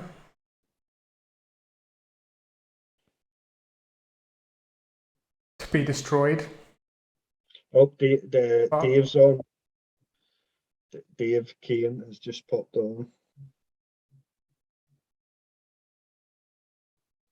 Oh yeah, so it's called what Pete's referring to is called the Nightbringer's Drain Life ability and WTC FAQ 1.5. I'll have you know, I've got a screenshot. The Nightbringer's Drain Life ability circumvents abilities that state a unit can only incur X wounds per phase, like Necrodermis or Gazgul's Prophet of Gork or Gork and Mork ability, to name a few. So now you can bypass that shit. That's nuts. Yeah. So we can one shot another Catan, no problem. Oh my god. Or Gaskell. Pistol Pete reads FAQs. Pass it Yeah. on. Reads the blah blah blah. That's actually from Dave Kane that's playing it. He's Oh, just messaged and screenshot the FAQ. Brilliant. sounds dodgy if you ask me. So So JP, guys, what can I say? They're always making strange decisions, like redeploying 3 Invictors wherever the fuck you want. I think it was Pete said in the chat, you can tell Tom's playing Ultramarines at the minute. So So go ahead. just before we move on, in David's defense, is just also replied, Pete sent me it earlier. Pete. Let's just make sure the credit is correctly fucking attributed to Pete. Don't want any of this. So we've got JP's list. He's got a Valorous Heart Detachment. Got a Canoness. Oh, Ephrail Sturm and Cagneel. Love to see it. Speaking of ignoring invulns, he's got a bit spicy. Morven Val class, real anchor unit. I'd love to be playing Sisters actually. Did you say you just got a Sisters army, Cal? No. Look at that. The fucking lion egg cup head. No. Me? Yeah. I don't have a sisters on me. I know you did, Paul. Right here, Cal, Nate just messaged me because he didn't want to interrupt us to say that he has to shoot on. So, Godspeed, Nathan. God. Thanks for joining us. Thanks very much. Valorous Heart ignore mortals in a 5-up, and they ignore the armor characteristic or armor penetration of -1. And if they've got a 1 and 2, sorry. I think it Each time- reduces the it AP is- by 1. Yeah. No, each time an attack is made with AP 1 or 2, the characteristic of that attack is reduced to 1. Reduced by 1. Sorry. Yeah. Thank you, It's girls. different the way just to ignore it now, it just minuses it by 1. Has he put is there an Eben Chalice element in there? No. Let's see. So, one down, he's got a bunch of. No. It's just my Valorous Heart. The whole way. Mm-hmm. It's quite neat. 'Cause you can take the double More what do you call it on CP. them? Passion on them, which is like fucking. There's one of them they can take, which allows you to basically, my sisters can roll a d6 on a natural 6, or if you roll over the casting roll of this psychic power, it's dispelled. Happens on a 5-up, so you can just auto dispel with any unit on a 5-up. Well, no, That's they sweet, can like. they can choose to do that anyway. So the way the new sisters work is they've got the Valor's Heart thing, and then at the start of the game they can then determine whether they take another bonus. So it's either +1 attack, +1 to charge, yeah, +1 to charge and wound, ignore spells on a 5-up, and then there's like another 2. But yeah, they can. Eben Chalice gives you 2. So if you've got like a multi-split army, so the test list I had was 2 detachments. One was Bloody Rose, one was Eben Chalice. So everything gets the 1 passion, so the whole army gets the first passion. Eben Chalice gets 2. Nice. You can have literally double all your Eben Chalice units can have double fucking passion, which is nuts. Double the passion. Double the passion. Love it. Stride. Yeah. Got big battle sister squad for standing in the middle. And he's got the 3 heavy. He's got Flamer, a Bolter, and a Melt in there, so he can do +1 to wound. It's +1 to wound and an extra on your AP, I think. Another 2 battle sister squads. Sacrosanct, a squad of 10. They have the bodyguard rule. Same as Blight Lords. He's got a Dogmata, which is a chaplain. He's got a hospitaler, which it's the same as an apothecary. Pretty much. A preacher, 9 Repentia, a Dominion squad, all armed with stormbolters, and I think they're actually 2 damaged stormbolters. Yeah, they had to think of the An 8-man Zephyr squad, and then 1, 2, 3, 4 Pennant engines, and a squad of Retributors, all multi-meta. Fair enough. That's Sisters are sisters, they're fucking really good. I'm surprised Those doesn't the have- storm balls can be brutal. Blessed bolts, where you're not Eh. knocking up to 6 mortals a phase out of them, or unmodified 6 in the wind roll is a mortal. 2 mortals. Up dead total 6, yeah. Yeah.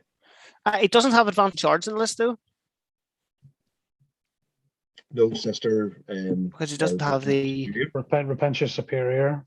Repetitive Superior. It's a little harder now if you're He doesn't have one. in rhinos, because you can't advance and charge out of the rhino anyway. So It's command phase fucking yeah, ability now. it means you have to kind of either start them on the board or bring them in.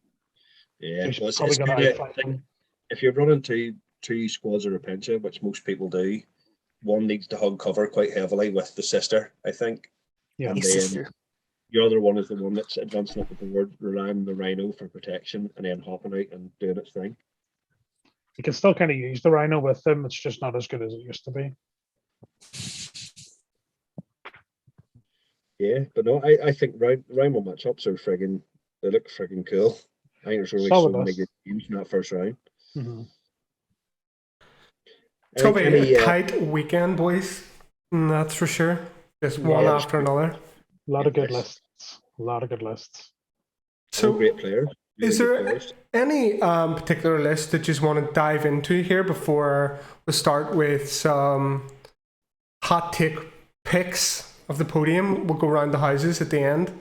You can all put the money on the table. Yes, I want to do we shout out for Martin's list, the Admech one. I'll go to that. Just to give people a wee bit of a snippet as to what it does. So to make myself look good, I called him earlier and got him to send me some voice notes.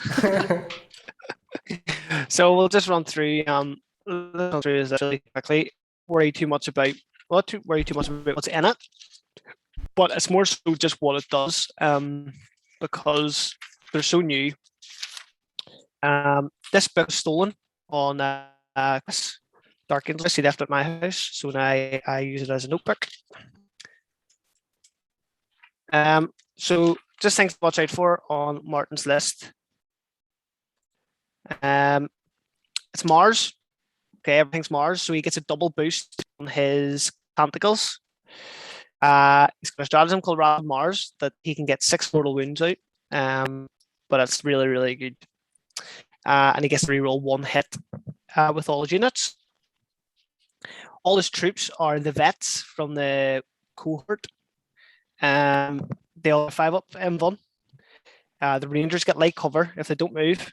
And the Vanguard Blast doesn't work. And there was something else, but I can't remember what it was. His relic allows him to reuse the imperatives, so he can take 5 up against more wounds twice. He can take a 3-inch move, an extra 3 inches on his movement twice, so on and so forth. The data tethers, which allow him to extend his range on his buffs. It's all super hard to kill with lots of shots and lots of target priority. You know what? We'll just give it a wee quick numbers. Probably should have wrote that down. He's number 4. Up here. So he is rocking Scutari veteran cohort. A couple of stratagems in there. So he's running a Marshal ×2, a Tech Priest Manipulus with the relic we were talking about. 4 squads of 20 Vanguard. Sorry, 40 Vanguard, 40 Rangers. Then it is 2 squads of 5 Infiltrators, which have the pre-deployment. Then he has 6 Last Chickens and 2 squads. Server Raiders, again, get a pre-game move, are really, really good. And then 2 ballers. So, yeah, it's a It's a really, really good list, and hopefully he can do well with it. Yeah, just thought I'd give that a shout out because he's a listener normally to the podcast. So there you go, listeners. You'll get the list shout out if you sign up to Patreon. Don't fancy it. Don't I'd like fancy to see it. him do well in this No. tournament, to be honest, because he hasn't had much luck in recent tournaments. So, considering they're so strong, I think he could do pretty well. Yeah. Yeah, he's always got a smile on his face though. Good lad. He does. Loves the game. Loves the game. His class's army's looking well, With isn't it? Garrett's pick. Who's your pick, Paul? Yours is Dean. Yeah, we've been through Dean's already. Yeah. Been through most lists, to be honest. I think so. See, having a quick look here. We'll wait till Paul comes back anyway. Have you two been playing each other at all? No, Lately? No. You want to give Probably. people quick update of what Team NI's been at, Cal? Yeah, sure. So we have been playing a lot of games on PTS. Our most recent ones, we played against Finland, who are ranked 7th in the world, and we got a draw. We were only 3 points off a win, something like that. Everyone played really, really well.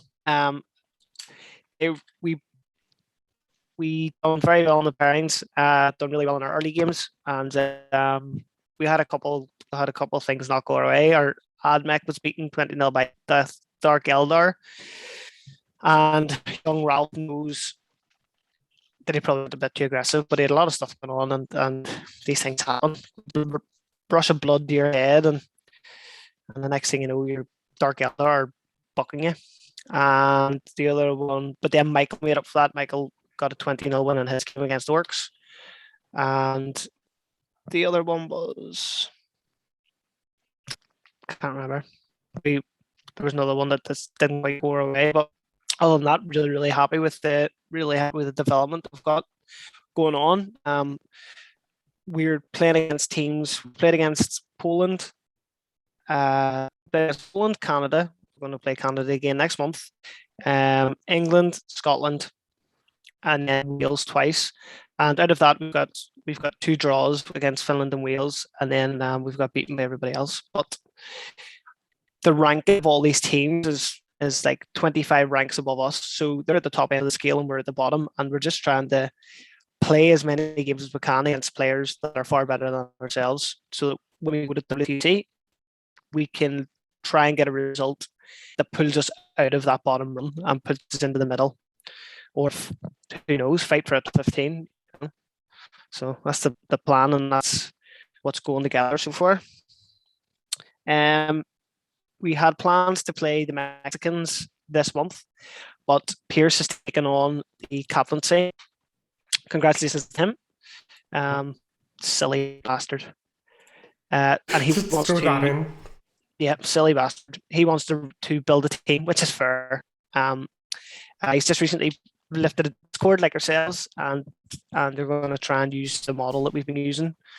I think to build more hype in the community and get more interest. So once he's got a team sorted, we will play them. The squad is still a thing. We're just going to get this tournament out of the way. Ideally, we're going to play them at the end of the month, which isn't happening. But I will be chatting to Peter about us taking a day and creating 2 teams, or if the interest is there, 3 teams. Who knows? And we'll go down and have a bit of crack at teams for a day. So see what we've got out there. Unity's been awesome. Like I've only recently got back into 40k after like 15 years out of it, and it's just been amazing. The community here it's vibrant, it's buzzing. We're hoping to build this tournament going forward too, as well as just a singles event, a teams event, which will give guys practice for obviously WTC and other team events across wherever we want to go. I know the plan is WTC in Belgium, Cathal, isn't that right? Isn't that the for the next 3 years at least? Yeah. Anyway? Well, it's all a wee bit up there, but the idea is for the next 3 years we're going to do Belgium, Unfortunately, the price is going to go up a wee bit. But if, and we yourselves should be pushing towards it anyway. If we want the WTC and if we at the World Championships to be as good as they should be, and the spectacle that it needs to be, then there needs to be some sort of investment there to start. So it's a hit we're going to have to take. In their defence, Cathal, when you sort of mentioned the sort of ticket prices and stuff the guys were talking about, as someone that does it and has run it for AOS for 4 years now, and AOS is now going to like 72 players. Covering even 36 tables is a hell of a lot of money. Like, people don't realise just how much money of their ticket price goes into new terrain just to actually cover the table. Exactly. It's something that will. Yeah, it's something we'll cover in an episode, and we'll see if we can get someone on the chat with us about it. But there's been loads of really good ideas thrown about. There has been people that are obviously trying to block it, because at the end of the day, there are countries out there that can't afford it. Like, okay, worse, but 120 quid for a ticket isn't the worst thing in the world, right? But for someone in wherever, they actually can't afford it.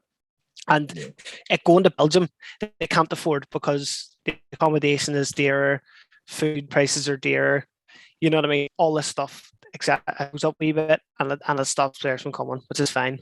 But some really good ideas have been thrown out there where, like, and I know why we do it. If they bring out 3 different ticket prices, right?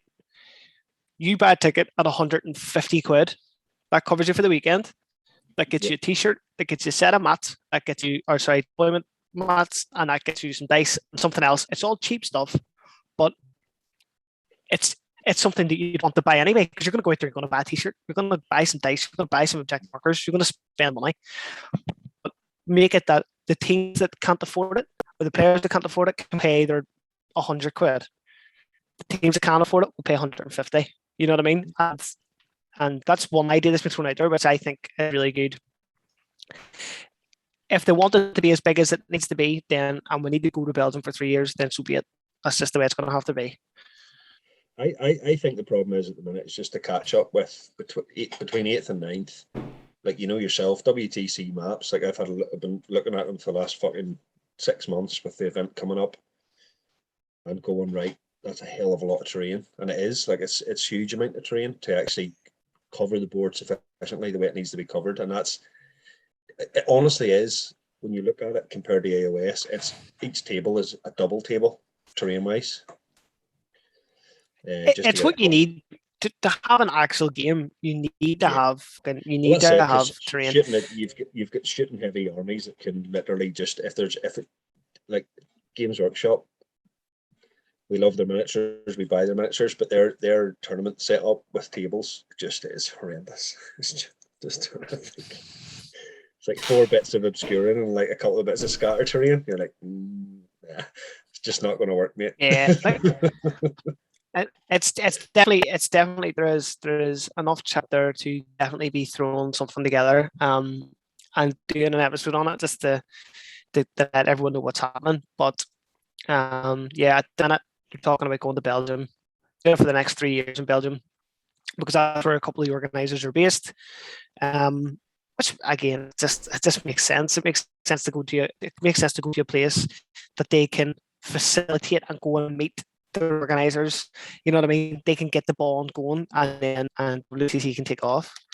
Unfortunately, at the minute, we've not had any, so they're living off the back of an ETC, and they want to be able to promote and market themselves. Then they can't do that until they run the first event, and if the first event isn't a kick-ass event, then they'll not get the input they need. I'm a great believer, and like, to me, how the game works is community support, and that's what it will take. Like, it means the first 3 years is people paying, over the odds prices just to get the investment for, venue, terrain, everything else. Well, then so be it.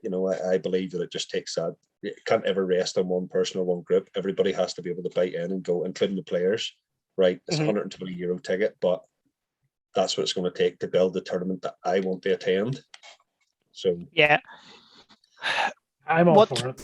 I'm all for it. Yeah, what players? What players? Like there is okay. Me and Gareth and you and Halsey go this year, right? We pay 120 quid. Next year, us four don't make the team, but the team has to pay 110 quid or 100 quid. And the year after that, the next 8 people don't make the team, but the next 8 people go and then pay fucking 80 quid. And that's where a wee bit of gripe's coming from. But you know what? If you're thinking like that, you're a fucking dick. Yeah. You are a dick. Yeah, you got to build your stock terrain. Like we done it. Like I know we're like a microcosm of that. Like we're nowhere near that scale, but we started out. Our first event was 24 players, and covering 12 tables was hard enough. But then it's like just every year we reinvest in more stock. So buy new stuff in, and but people don't realize that that's what it takes. If you want to go to a tournament that's going to look amazing and play amazingly, you're part of that investment. You actually have to kick up and be part of that investment. Exactly. If it makes it as good as it can be, then yeah, I'm all for it. You want it to be the best event, like it is supposed to be, the World Cup. Let's be honest. Who here has dropped 120 quid on a night in the piss? Oh, why? Easily. Here's the thing. A single fucking model, mate.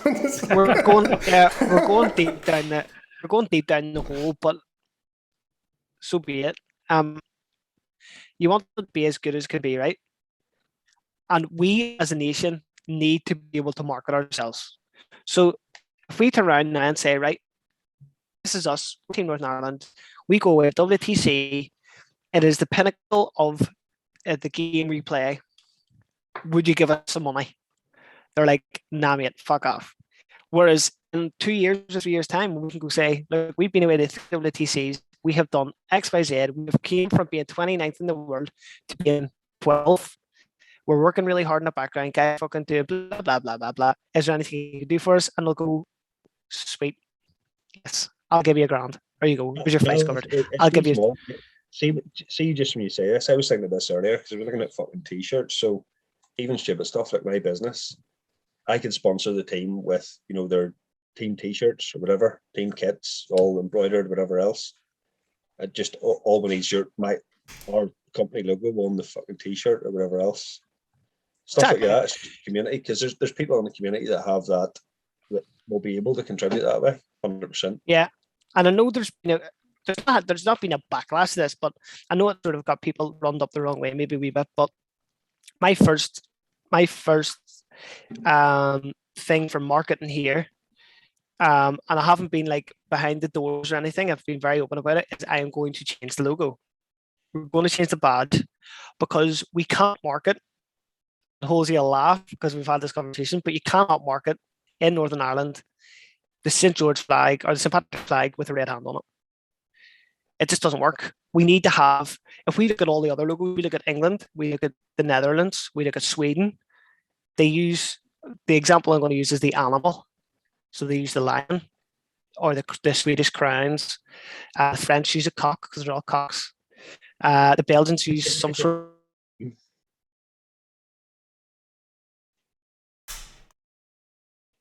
He's zoned out.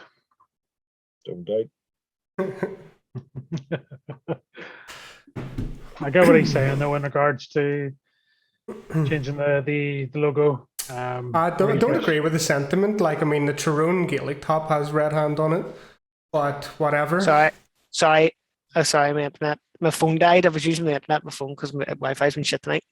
I don't know where I left off, but what I'm going to try and do is use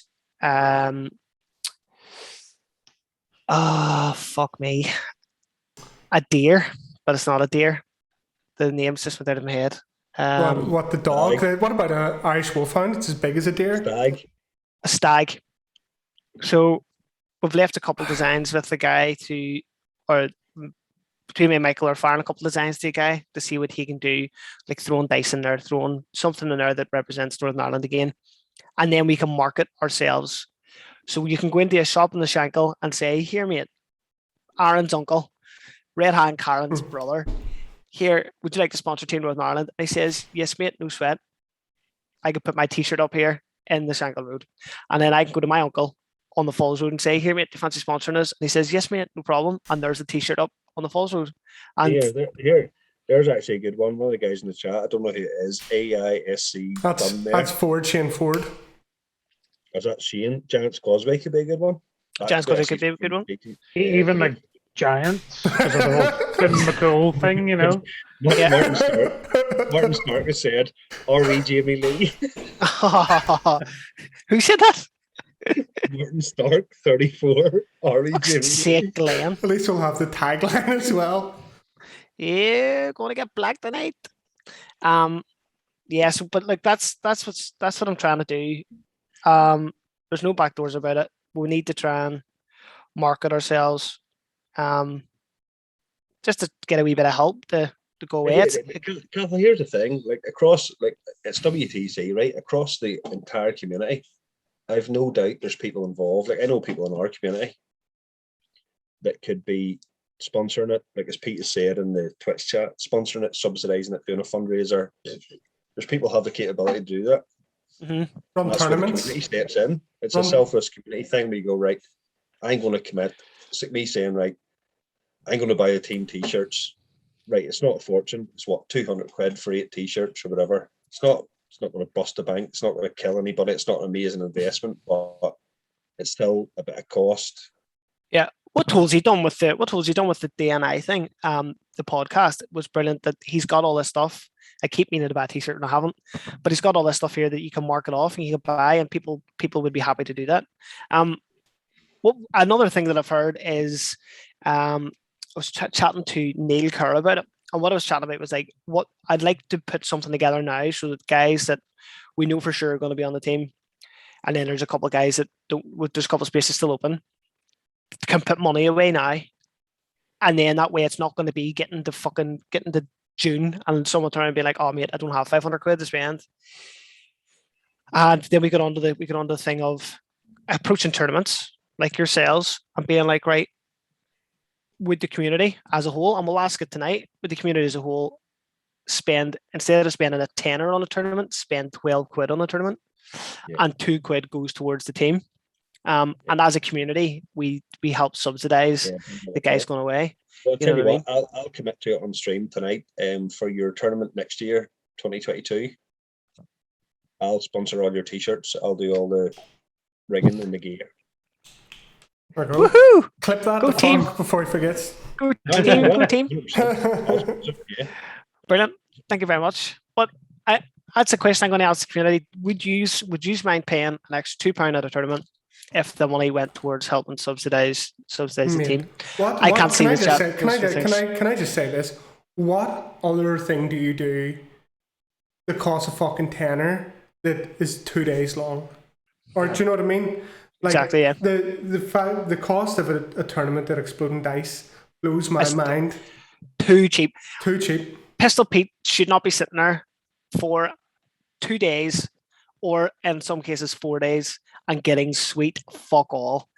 Like, I done a whip round for him on the first one we done before lockdown, because like you can't, your time's money, right? And this guy can't sit there for 2 days and not get anything for it. Realistically, if we're doing it, you should put the guitar case down at the front and fucking busk while he's at it. Yeah. I would say you could easily charge 20 quid, and most people would not care. Wouldn't even bat an eyelid. People would pay it no matter what. And that gives the club more money, and it gives us a little bit of money. You could even say 15 to the club, 5 to the team. Boom, there you go. There's a good bit of money for us, even more money for the club, and everyone's pretty much happy with it. I would say no one would. I reckon, Jay, you've hit the nail on the head. No one peaked the way not that I know him intensely well, but no one peaked the way I know him. I don't think he'd want any personal gain if the club benefited. Yeah, that's just the way he is. To my mind, when I talk to my mates about Warhammer and the hobby men, and I talk about community guys, I mean the guys that are willing to sort of sacrifice for their hobby. And there is only a few. It's a marked few which do that. But Pete's one of those guys. Like, he'll sacrifice time, energy, effort for the hobby and doesn't expect a return. And I reckon if he was offered a return, he'd say no, just give it to the club or invest in the club. Don't put me in that, but I get the feeling that's the you're case. right. I think even Pete's put it up in the chat here. It's about the community, and it's right. But I think because you seen about the whole thing with like the COVID, like after the lockdowns and stuff, they were kind of struggling. Just giving out a wee bit of extra surplus just in case, I think would be a good idea because we don't want that club going away. That's a good club. That's I don't know. a good position, That good space place is to be. that the unit they're in is amazing. Holy shit! The fact you can Yeah. get what was it, 14 odd tables up in there. That's right awesome. in Bangor town centre, like you couldn't beat it. Like Nope. to lose that would be a big blow. So like, yeah, anything we can do to help, but People complain here. People complain here traveling from Belfast to Bangor. We like in England, they drive like 6 hours just to go to a 1-day tournament. and then England! Oh, England! That's a fun. Jose, as host, can you chuck him off? Yeah. My internet's been doing a pretty good job of it tonight, to be fair. you have been breaking up a wee bit, like, but you know,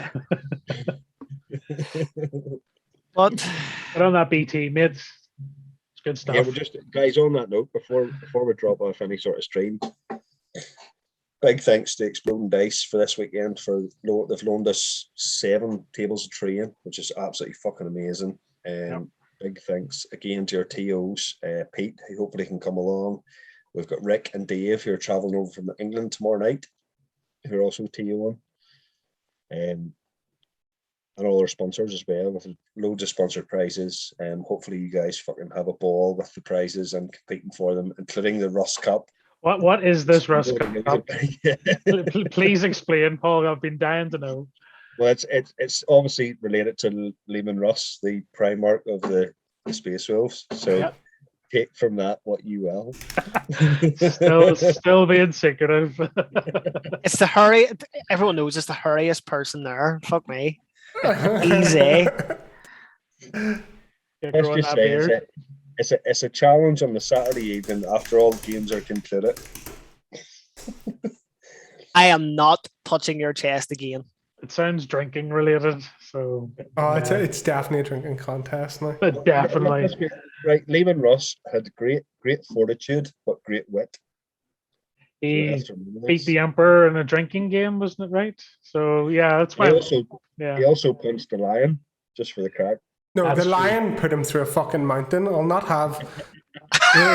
Hang on a second now. The great rivalry. I'll not have some of that shit spoken on my watch. You play fucking Minotaurs, what are you talking about? I've always got my loyalty to the first. Never Can I you just worry. can I just throw it out there? Tom Layton's in the chat, so we'll get an F in the chat for Tom Layton. For fuck off, Tom. Back to your own fucking thing. You.